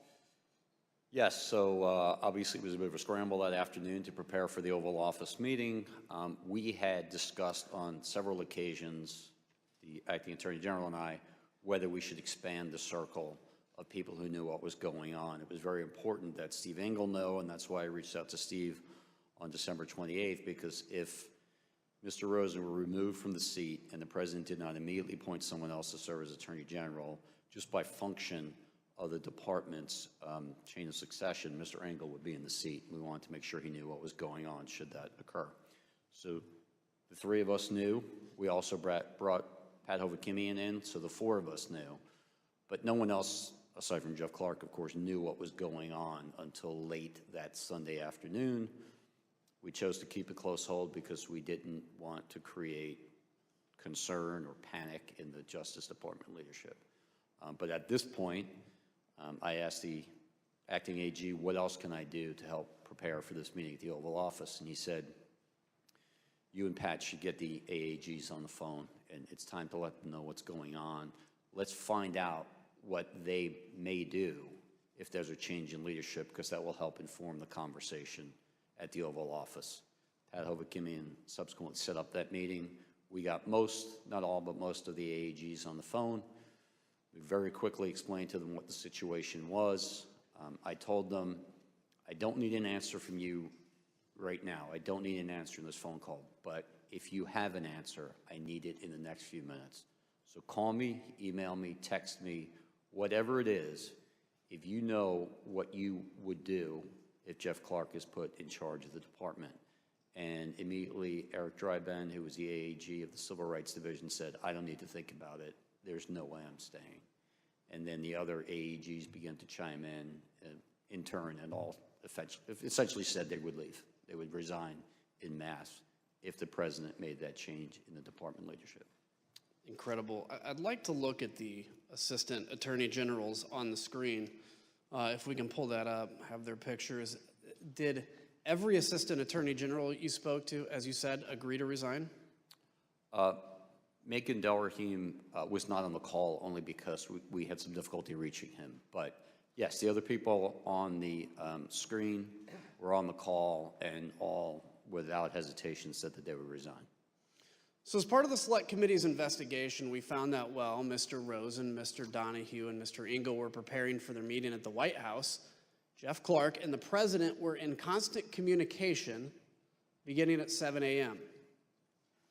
White House call logs obtained by the committee show that by 4:19 p.m. on January 3rd, the White House had already begun referring to Mr. Clark as the acting attorney general. As far as the White House was concerned, Mr. Clark was already at the top of the Justice Department. 2 hours later, DOJ leadership arrived at the White House. The Select Committee interviewed every person who was inside the room during this Sunday evening Oval Office meeting. Mr. Cipollone told the committee that he was, quote, unmistakably angry during the meeting, and that he, along with Eric Hirschman and Mr. Donahue, quote, forcefully challenged Mr. Clark to produce evidence of his election fraud theories. Mr. Rosen, can you describe how that meeting started? Yes. So after some preliminaries, so Mr. Meadows had ushered us all in, and then he left. So Mr. Cipollone did some introductions and things. So after some preliminaries, the president turned to me and he said, well, one thing we know is you, Rosen, you aren't going to do anything. You don't even agree with the claims of election fraud. And this other guy at least might do something. And then I said, well, Mr. President, you're right that I'm not going to allow the Justice Department to do anything to try to overturn the election. That's true. But the reason for that is because that's what's consistent with the facts and the law, and that's what's required under the Constitution. So that's the right answer and a good thing for the country, and therefore I submit it's the right thing for you, Mr. President. And that kicked off another 2 hours of discussion in which everyone in the room was in one way or another making different points, but supportive of my approach for the Justice Department and critical of Mr. Clark. So at some point, Mr. Donahue comes in the room. Can you explain what led to him coming in the room? Oh, I forgot about that. So initially, in part, I think because he was underdressed, we had not arranged, we had not yet told the president that he was going to come in. The White House had a list of who would be there. That did include Mr. Engel and the White House counsel and the Deputy White House counsel, Mr. Hirschman. We went in, and then we told the president, maybe 10 minutes into the meeting or something, I forget how far in, that Mr. Donahue was outside, and he said, well, bring him in. And then Mr. Donahue came in and joined the meeting. So, Mr. Donahue, you enter that room. Can you set the scene for us and describe the tone you walked into? Yes, but if I could just back up one moment, Congressman, because you put the pictures up on the screen of the AAGs. I just want to make clear, one of the AAGs who was not on the screen was John Demers. John was the National Security Division AAG. John was on the call, but I prefaced the call by saying, John, we need you to stay in place. National security is too important. We need to minimize the disruption. Whether you resign is entirely up to you, obviously, and we'll respect your decision either way, but I'm asking you, please stay in place. And he did, so I don't want to leave the impression that he was not willing to resign, because I think he was. Thank you for that. So with regard to entering the Oval Office, I was sitting in the hallway. An administrative assistant passed by. She asked me, are you supposed to be in this meeting with the president? I said, no. I'm simply here in case questions come up that other people don't have the answer to. And she walked away and then came back probably 30 seconds later and said, the president wants you in the meeting. I proceeded into the Oval Office. I took probably 2 or 3 steps in, and I stopped because I was, as the AG said, not exactly properly attired. I was wearing jeans and muddy boots and an Army t-shirt, and I never would arrive in the Oval Office this way. I said, Mr. President, I apologize, I'm sorry. I didn't know I was going to be here. And he said, no, no, no, just come in, come in, come in. And so I went in, I attempted to take a seat on one of the couches that are behind the chairs arrayed in front of the president's desk. And he said, oh, no, no, no, you're going to be up here. And everyone kind of laughed. And they moved the chairs a little bit. Someone from the White House counsel's office picked up a spare chair and put it directly in front of the president, and I took that seat.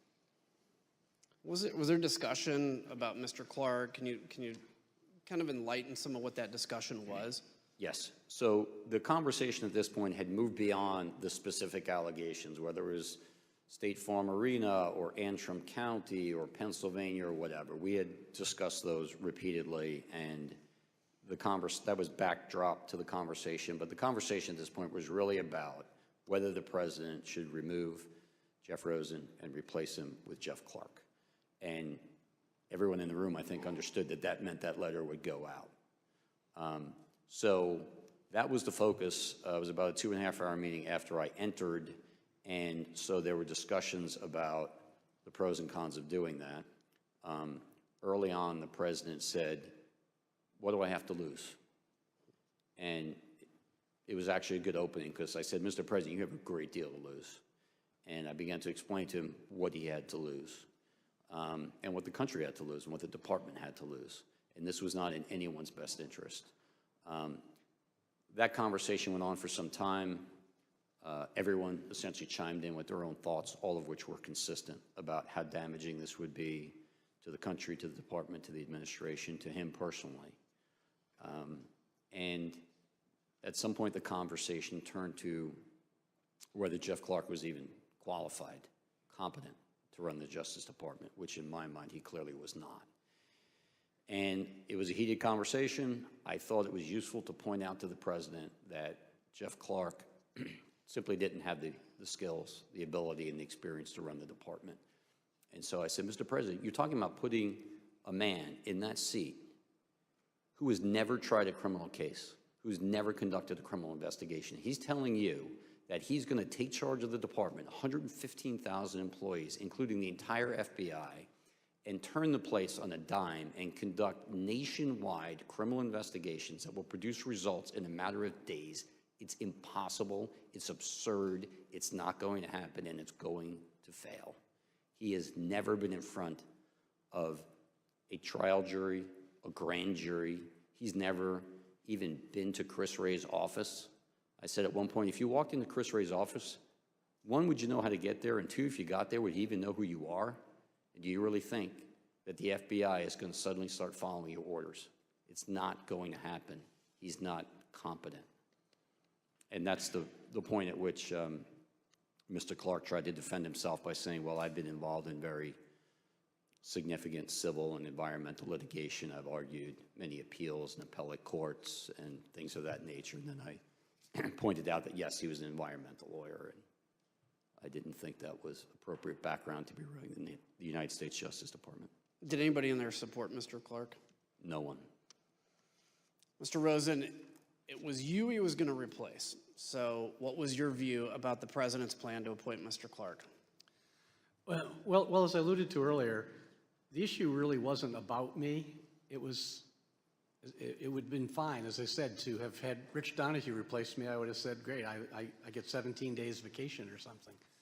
But the issue was the use of the Justice Department. And it's just so important that the Justice Department adhere to the facts and the law. That's what it's there to do. And that's what our constitutional role was. And so if the Justice Department gets out of the role that it's supposed to play, that's really bad for our country. And I don't know of a simpler way to say that. And when you damage our fundamental institutions, it's not easy to repair them. So I thought this was a really important issue to try to make sure that the Justice Department was able to stay on the right course. Mr. Donahue, did Did you eventually tell the president that mass resignations would occur if he installed Mr. Clark and what the consequences would be? Yes, so this was in line with the president saying, what do I have to lose? Along those lines, he said, so suppose I do this. So suppose I replace him, Jeff Rosen, with him, Jeff Clark. What would you do? And I said, Mr. President, I would resign immediately. I'm not working 1 minute for this guy, who I had just declared was completely incompetent. And so the president immediately turned to Mr. Engel, and he said, Steve, you wouldn't resign, would you? And he said, absolutely I would, Mr. President. You leave me no choice. And then I said, and we're not the only ones. No one cares if we resign. If Steve and I go, that's fine. It doesn't matter. But I'm telling you what's going to happen. You're going to lose your entire department leadership. Every single AAG will walk out on you. Your entire department leadership will walk out within hours. And I don't know what happens after that. I don't know what the United States attorneys are going to do. We have U.S. attorneys in districts across the country, and my guess would be that many of them would have resigned. And that would then have led to resignations across the department in Washington. And I said, Mr. President, within 24, 48, 72 hours, you could have hundreds and hundreds of resignations of the leadership of your entire Justice Department because of your actions. What's that going to say about you? Wow. Mr. Engel, can you describe what your reaction was to that? Yeah, no, I think when the president, my recollection is that when the president turned to me and said, Steve, you wouldn't leave, would you? I said, Mr. President, I've been with you through 4 attorneys general, including 2 acting attorney general, but I couldn't be part of this. And then the other thing that I said was that, look, all anyone is going to sort of think about when they see this, no one is going to read this letter. All anyone is going to think is that you went through 2 attorneys general in 2 weeks until you found the environmental guy to sign this thing. And so the story is not going to be that the Department of Justice has found massive corruption that would have changed the result of the election. It's going to be the disaster of Jeff Clark. And I think at that point, Pat Cipollone said, yeah, this is a murder-suicide pact, this letter.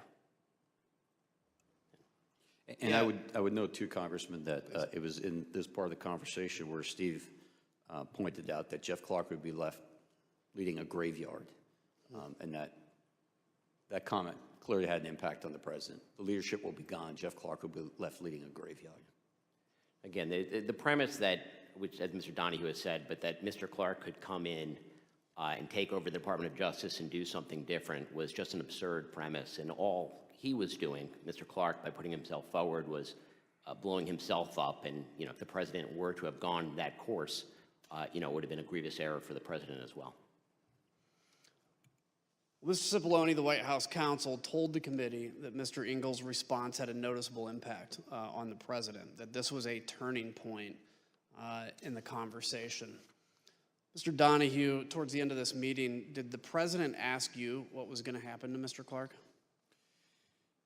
He did. When we finally got to I would say the last 15 minutes of the meeting, the president's decision was apparent. He announced that Jeff Clark tried to scrape his way back and asked the president to reconsider. The president doubled down, said, no, I've made my decision. That's it. We're not going to do it. And then he turned to me and said, so what happens to him now? Meaning Mr. Clark. And he understood that Mr. Clark reported to me. And I didn't initially understand the question. I said, Mr. President, and he said, are you going to fire him? And I said, I don't have the authority to fire him. He's a Senate-confirmed Assistant Attorney General. And he said, well, who has the authority to fire him? And I said, only you do, sir. And he said, well, I'm not going to fire him. I said, all right, well, then we should all go back to work. Did you get a call from the president later that night? I did, I don't know, probably 90 minutes later or something like that. What was that about? The president, at this point, we left the White House, reconvened at the department. I left the department. I was back in my apartment. My cell phone rang. It was the president, and he had information about a truck supposedly full of shredded ballots in Georgia that was in the custody of an ICE agent whose name he had. I told him that ICE was part of Department of Homeland Security. I had heard about this. If Department of Homeland Security needed our assistance, we of course would provide it, but it was really up to DHS to make a call if their agent was involved. And he said, fine, I understand. Can you just make sure that Ken, meaning Ken Cuccinelli, knows about this? I said, fine, I would pass that along to him. I eventually contacted Ken Cuccinelli later that evening, and I said, this is what the president told me. If you guys have anything you think should be brought to our attention, let me know. And he said, thank you, and that was it. Mr. Cipollone left the meeting convinced the president would not appoint Mr. Clark, but he didn't think the president had actually accepted the truth about the election. Sure enough, all the same debunked theories appeared in his speech at the Ellipse 3 days later. In the state of Arizona, over 36,000 ballots were illegally cast by non-citizens. 11,600 more ballots and votes were counted, more than there were actual voters. You see that? In Wisconsin, corrupt Democrat-run cities deployed more than 500 illegal, unmanned, unsecured drop boxes, which collected a minimum of 91,000 unlawful votes. Mr. Donahue, Mr. Rosen, Mr. Engel, and others stopped President Trump's efforts, at least temporarily. Yet the message President Trump and his Republican allies pushed throughout December made its way to his supporters anyway. And they kept up the pressure campaign on the way to storming the Capitol on January 6th. Mr. Rosen, were you at the Department of Justice on January 6th? Yes, I was there all day. Once the Capitol was under attack, I understand that you communicated with fellow cabinet members and Capitol Hill leadership. Can you tell us who you spoke to? Yeah, I was basically on the phone virtually nonstop all day. Some calls with our own DOJ folks, some with cabinet counterparts at DHS and Defense and Interior, some with senior White House officials, and with a number of congressional leaders. I received calls from Speaker Pelosi, from Leader McCarthy, from Leader Schumer. I believe Leader McConnell's chief of staff called, a number of other members of Congress as well. And the basic thrust of the calls with the members of Congress was, there's a dire situation here, and can you help? And I reported to them that we were, on a very urgent basis, sending help from the department. We wound up sending over 500 agents and officers from FBI, ATF, and the U.S. Marshals to assist with restoring order at the Capitol. So had a number of calls. As I say, it was more or less nonstop all afternoon. Did you speak to the vice president that day? Yes, twice. No, please, go ahead. Well, I was going to say the first call was a one-on-one discussion, somewhat akin to the congressional leadership calls, updating him on what we were doing to assist. And the second call was a conference call around 7 o'clock with the vice president, congressional leaders, senior White House staff, some other cabinet officials, to address that order appeared to be close to being restored, but security still being determined, and the question being, what time could the Congress reassemble? And the answer was 8 o'clock, and thankfully Congress did reassemble and complete its constitutional duty. There was one highlight of that second call with the vice president, which is Mr. Donahue had gone to the rotunda of the Capitol to be able to give firsthand account, and was able to tell the folks on the call, including the vice president, that we thought 8 o'clock would work. Did you speak to the president on January 6th? No, I spoke to a number of senior White House officials, but not the president. Mr. Donahue, on January 6th, we know from Mr. Rosen that you helped in the effort to reconvene the joint session, is that correct? Yes, sir. We see here in a video that we're going to play now, you arriving with your security detail to help secure the Capitol. Mr. Donahue, 30 minutes after you arrived at the Capitol, did you lead a briefing for the vice president? I'm not sure exactly what the time frame was, but I did participate in the call and participate in briefing the vice president as well as the congressional leadership that night, yes. And where'd you conduct that call at? I was in an office. I'm not entirely sure where it was. My detail found it because the acoustics in the rotunda were such that it wasn't really conducive to having a call. So they found an office. We went to that office, and I believe I participated in 2 phone calls, one at 1800 and one at 1900 that night from that office. What time did you actually end up leaving the Capitol? I waited until the Senate was back in session, which I believe they were gavelled in a few minutes after 8 p.m.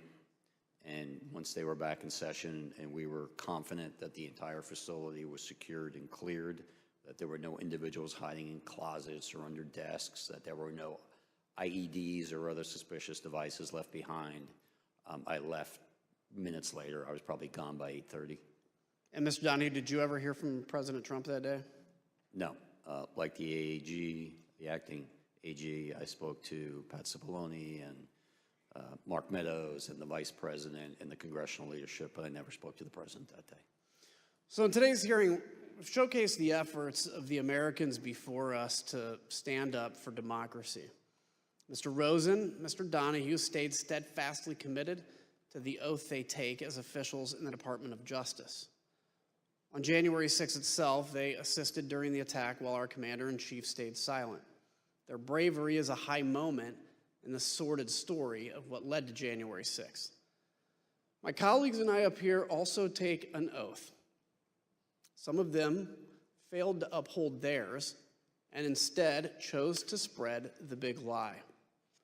Days after the tragic events of January 6th, some of these same Republican members requested pardons in the waning days of the Trump administration.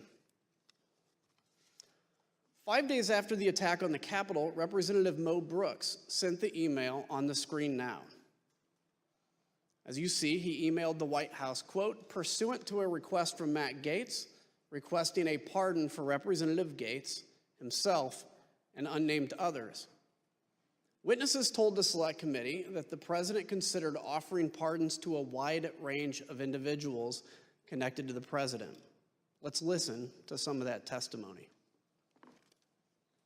And was Representative Gaetz requesting a pardon? Believe so. The general tone was, we may get prosecuted because we were defensive of, the president's positions on these things. The pardon that he was requesting, was as broad as you could describe. I remember he's from the beginning of time up until today, for any and all things. He mentioned Nixon, and I said Nixon's pardon was never nearly that broad. And are you aware of any members of Congress seeking pardons? I guess Mr. Gaetz and Mr. Brooks, I know, have both advocated for there to be a blanket pardon for members involved in that meeting, and a handful of other members that weren't at the December 21st meeting as the preemptive pardons. Mr. Gaetz was personally pushing for a pardon, and he was doing so since early December. I'm not sure why. Mr. Gaetz had reached out to me to ask if he could have a meeting with Mr. Meadows about receiving a presidential pardon. Did they all contact you? Not all of them, but several of them did. So you mentioned Mr. Gaetz, Mr. Brooks. Mr. Biggs did. Mr. Jordan talked about congressional pardons, but he never asked me for one. It was more for an update on whether the White House is going to pardon members of Congress. Mr. Gomer asked for one as well. Mr. Perry asked for a pardon too. I'm sorry, I need to finish. Mr. Perry, did he talk to you directly? Yes, he did. Did Marjorie Taylor Greene contact you? No, she didn't contact me about it. I heard that she had asked White House Counsel's Office for a pardon from Mr. Philbin, but I didn't frequently communicate with Ms. Greene. Are you aware of any conversations or communications regarding the possibility of giving Congressman Matt Gaetz a pardon? I know he had asked for it, but I don't know if he ever received one or what happened with it. How do you know that Congressman Gaetz asked for a pardon? He told me. Tell us about that. He told me to ask Meadows for a pardon. Were you involved in or did you witness any conversations about the possibility of a blanket pardon for everyone involved in January 6th? I had heard that mentioned. Yeah. Do you know whether the president had any conversations about potentially pardoning any family members? I know he had hinted at a blanket pardon for the January 6th thing for anybody, but I think he had for all the staff and everyone involved, not with January 6th, but just before he left office, I know he had talked about that. The only reason I know to ask for a pardon is because you think you've committed a crime. Thank you, Mr. Chairman. I yield back. I want to thank our witnesses for joining us today. The members of the Select Committee may have additional questions for today's witnesses, and we ask that you respond expeditiously in writing to these questions. Without objection, members will be permitted 10 business days to submit statements for the record, including opening remarks and additional questions for the witnesses. Without objection, the chair recognizes the gentleman from Illinois for a closing statement. Thank you, Mr. Chairman. The Justice Department lawyers are not the president's personal lawyers. We count on them to be on the side of the law and to defend the best interest of the United States, not the best interest of any political campaign. That's how it's been since the department was founded soon after the Civil War. Justice Department lawyers are supposed to play it 100% straight. President Trump tried to erase his loss at the ballot box by parachuting an unqualified man into the top job at justice. It was a power play to win at all costs with no regard for the will of the American people. It was about ignoring millions of votes. Ignore them, throw them out, label them fraudulent, corrupt, illegal, whatever. Facts were clearly just an inconvenience. From the Oval Office, President Trump urged others to bring his big lie to life. He begged, just say the election was corrupt and leave the rest to me and the Republican congressman. He didn't care what the department's investigations proved. What good were facts when they would only confirm his loss? And it's no surprise that all the far-out, fully fabricated, whack job conspiracy theories collapsed under even the slightest scrutiny. That insanity went from the internet to the highest levels of government in no time. The bottom line, the most senior leadership of the Justice Department, from Attorney General Bill Barr to Jeff Rosen, his successor and his deputy Rich Donahue, everyone except Jeff Clark, was telling President Trump the very same thing. The conspiracy theories were false. The allegation of a stolen election was a lie. The data left no room for doubt, nothing to question.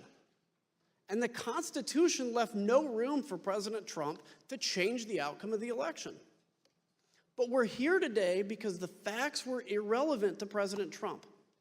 It was about protecting his very real power and very fragile ego, even if it required recklessly undermining our entire electoral system by wildly casting baseless doubt upon it. In short, he was willing to sacrifice our republic to prolong his presidency. I can imagine no more dishonorable act by a president. We owe a great debt of gratitude to these men you've heard from here today. Real leaders who stood for justice when it was in grave peril, who put their country first when the leader of the free world demanded otherwise. They threatened to resign rather than corrupt our democracy. And thanks largely to each of them, President Trump's coup failed. Contrast that to Jeff Clark, who would do exactly what the president wanted. Say there was massive fraud, forget the facts, and leave the rest to President Trump's congressional friends. Mr. Clark refused to cooperate with this committee. He pled the Fifth over 125 times. Why risk self-incrimination? And President Trump's congressional friends, some of them are angling for pardons. They knew that every bit of what they did was a lie and it was wrong. That's all the more reason to respect those who came here to testify today. We thank them for their unflinching service in the face of incredible pressure. As it said, the only thing necessary for evil to succeed is good men to do nothing. Thankfully, there were good people in the Department of Justice. You heard from other good people too on Tuesday. They too defended us. But I'm still worried that not enough has changed to prevent this from happening again. The oath that we take has to mean something. It has to cut to the core of who we are and be the driving force of our service to this nation. We on this committee, we may be able to shine light on the darkness, but that is not enough. It's now up to every American, now and in the future, to stand for truth, to reject the lies wherever we confront them, in our towns, in our capitals, in our friendships, in our families, and at the ballot box, and within our own minds and hearts. Thank you, Mr. Chairman. I yield back. Without objection, the chair recognizes the gentlewoman from Wyoming, Ms. Cheney, for a closing statement. Thank you very much, Mr. Chairman. And I again want to thank the witnesses for being here today. After today, I suspect that there will be some who label you agents of the deep state or something else conspiratorial or nonsensical, meant to justify ignoring what you've said today, ignoring the facts. That may be the short-term cost of acting honorably and telling the truth, but your actions should have an important long-term impact. They will help keep us on the course set by the framers of our Constitution. Let me paraphrase the words of John Adams and others. Whether ours shall continue to be a government of laws and not of men is ultimately for the American people to decide. And let me also today make a broader statement to millions of Americans who put their trust in Donald Trump. In these hearings so far, you've heard from more than a dozen Republicans who've told you what actually happened in the weeks before January 6th. You will hear from more in the hearings to come. Several of them served Donald Trump and his administration, others in his campaign. Others have been conservative Republicans for their entire careers. It can be difficult to accept that President Trump abused your trust, that he deceived you. Many will invent excuses to ignore that fact. But that is a fact. I wish it weren't true, but it is. Thank you, Mr. Chairman. I yield back. Again, I thank our witnesses and thank my colleagues for this hearing. As we conclude our fifth hearing in this series, I want to remind the American people of a few things the committee has shown. Donald Trump lost the 2020 election. Top Republican officials who supported Trump knew that he lost and told him he lost. Trump knew he lost. Those who say the election was affected by widespread voter fraud are lying. They were lying in 2020, they were lying in 2021, and indeed, they are lying today. Donald Trump went to court. That's the right any candidate seeking to challenge the outcome of an election must do. Donald Trump lost in court dozens and dozens of times. He lost in part because there was no evidence that voter fraud had any impact on the results of the election. To borrow a phrase from our witness earlier this week, Mr. Bowers, all he had was theories and no evidence. As I've said, if you're running for office in the United States, that's the end of the line. You accept the court's judgment, you concede the race, you respect the rule of law and the will of the voters. But for Donald Trump, that wasn't the end of the line, not even close. The voters refused to keep him in office. The courts refused to keep him in office, but he continued to lie, and he went in search of anyone who would go along with his scheme. And we've shown today He pressured the Justice Department to act as an arm of his reelection campaign. He hoped law enforcement officials would give the appearance of legitimacy to his lies, so he and his allies had some veneer of credibility when they told the country that the election was stolen. Earlier this week, we showed how Donald Trump brought the weight of the presidency down on local and state officials who are trying to do their jobs, and ultimately did. They investigated his claims and found them to be false, and then they endured Trump's pressure campaign at great risk to themselves and their loved ones.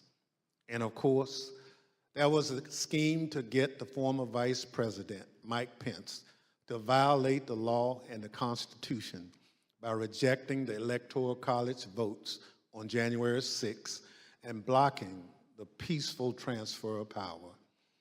I mentioned the former Vice President last because, as we showed, when he refused to bow to the pressure in those critical moments on January 6th, there was a backup plan for stopping the transfer of power, the mob and their vile threats. Up to this point, we've shown the inner workings of what was essentially a political coup, an attempt to use the powers of the government from the local level all the way up to overturn the results of the election, find me the votes, send fake electors, just say the election was corrupt. Along the way, we saw threats of violence. We saw what some people were willing to do in the service of the nation, the Constitution, no, in service of Donald Trump.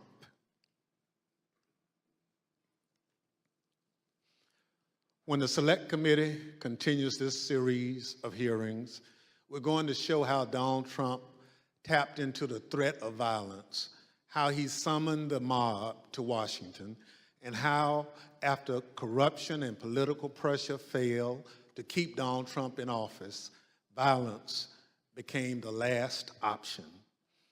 Our investigation is ongoing. Those hearings have spurred an influx of new information that the committee and our investigators are working to assess. We are committed to presenting the American people with the most complete information possible. That will be our aim when we reconvene in the coming weeks. The chair, however, requests those in the hearing room remain seated until the Capitol Police have escorted members from the room. Without objection, the committee stands adjourned.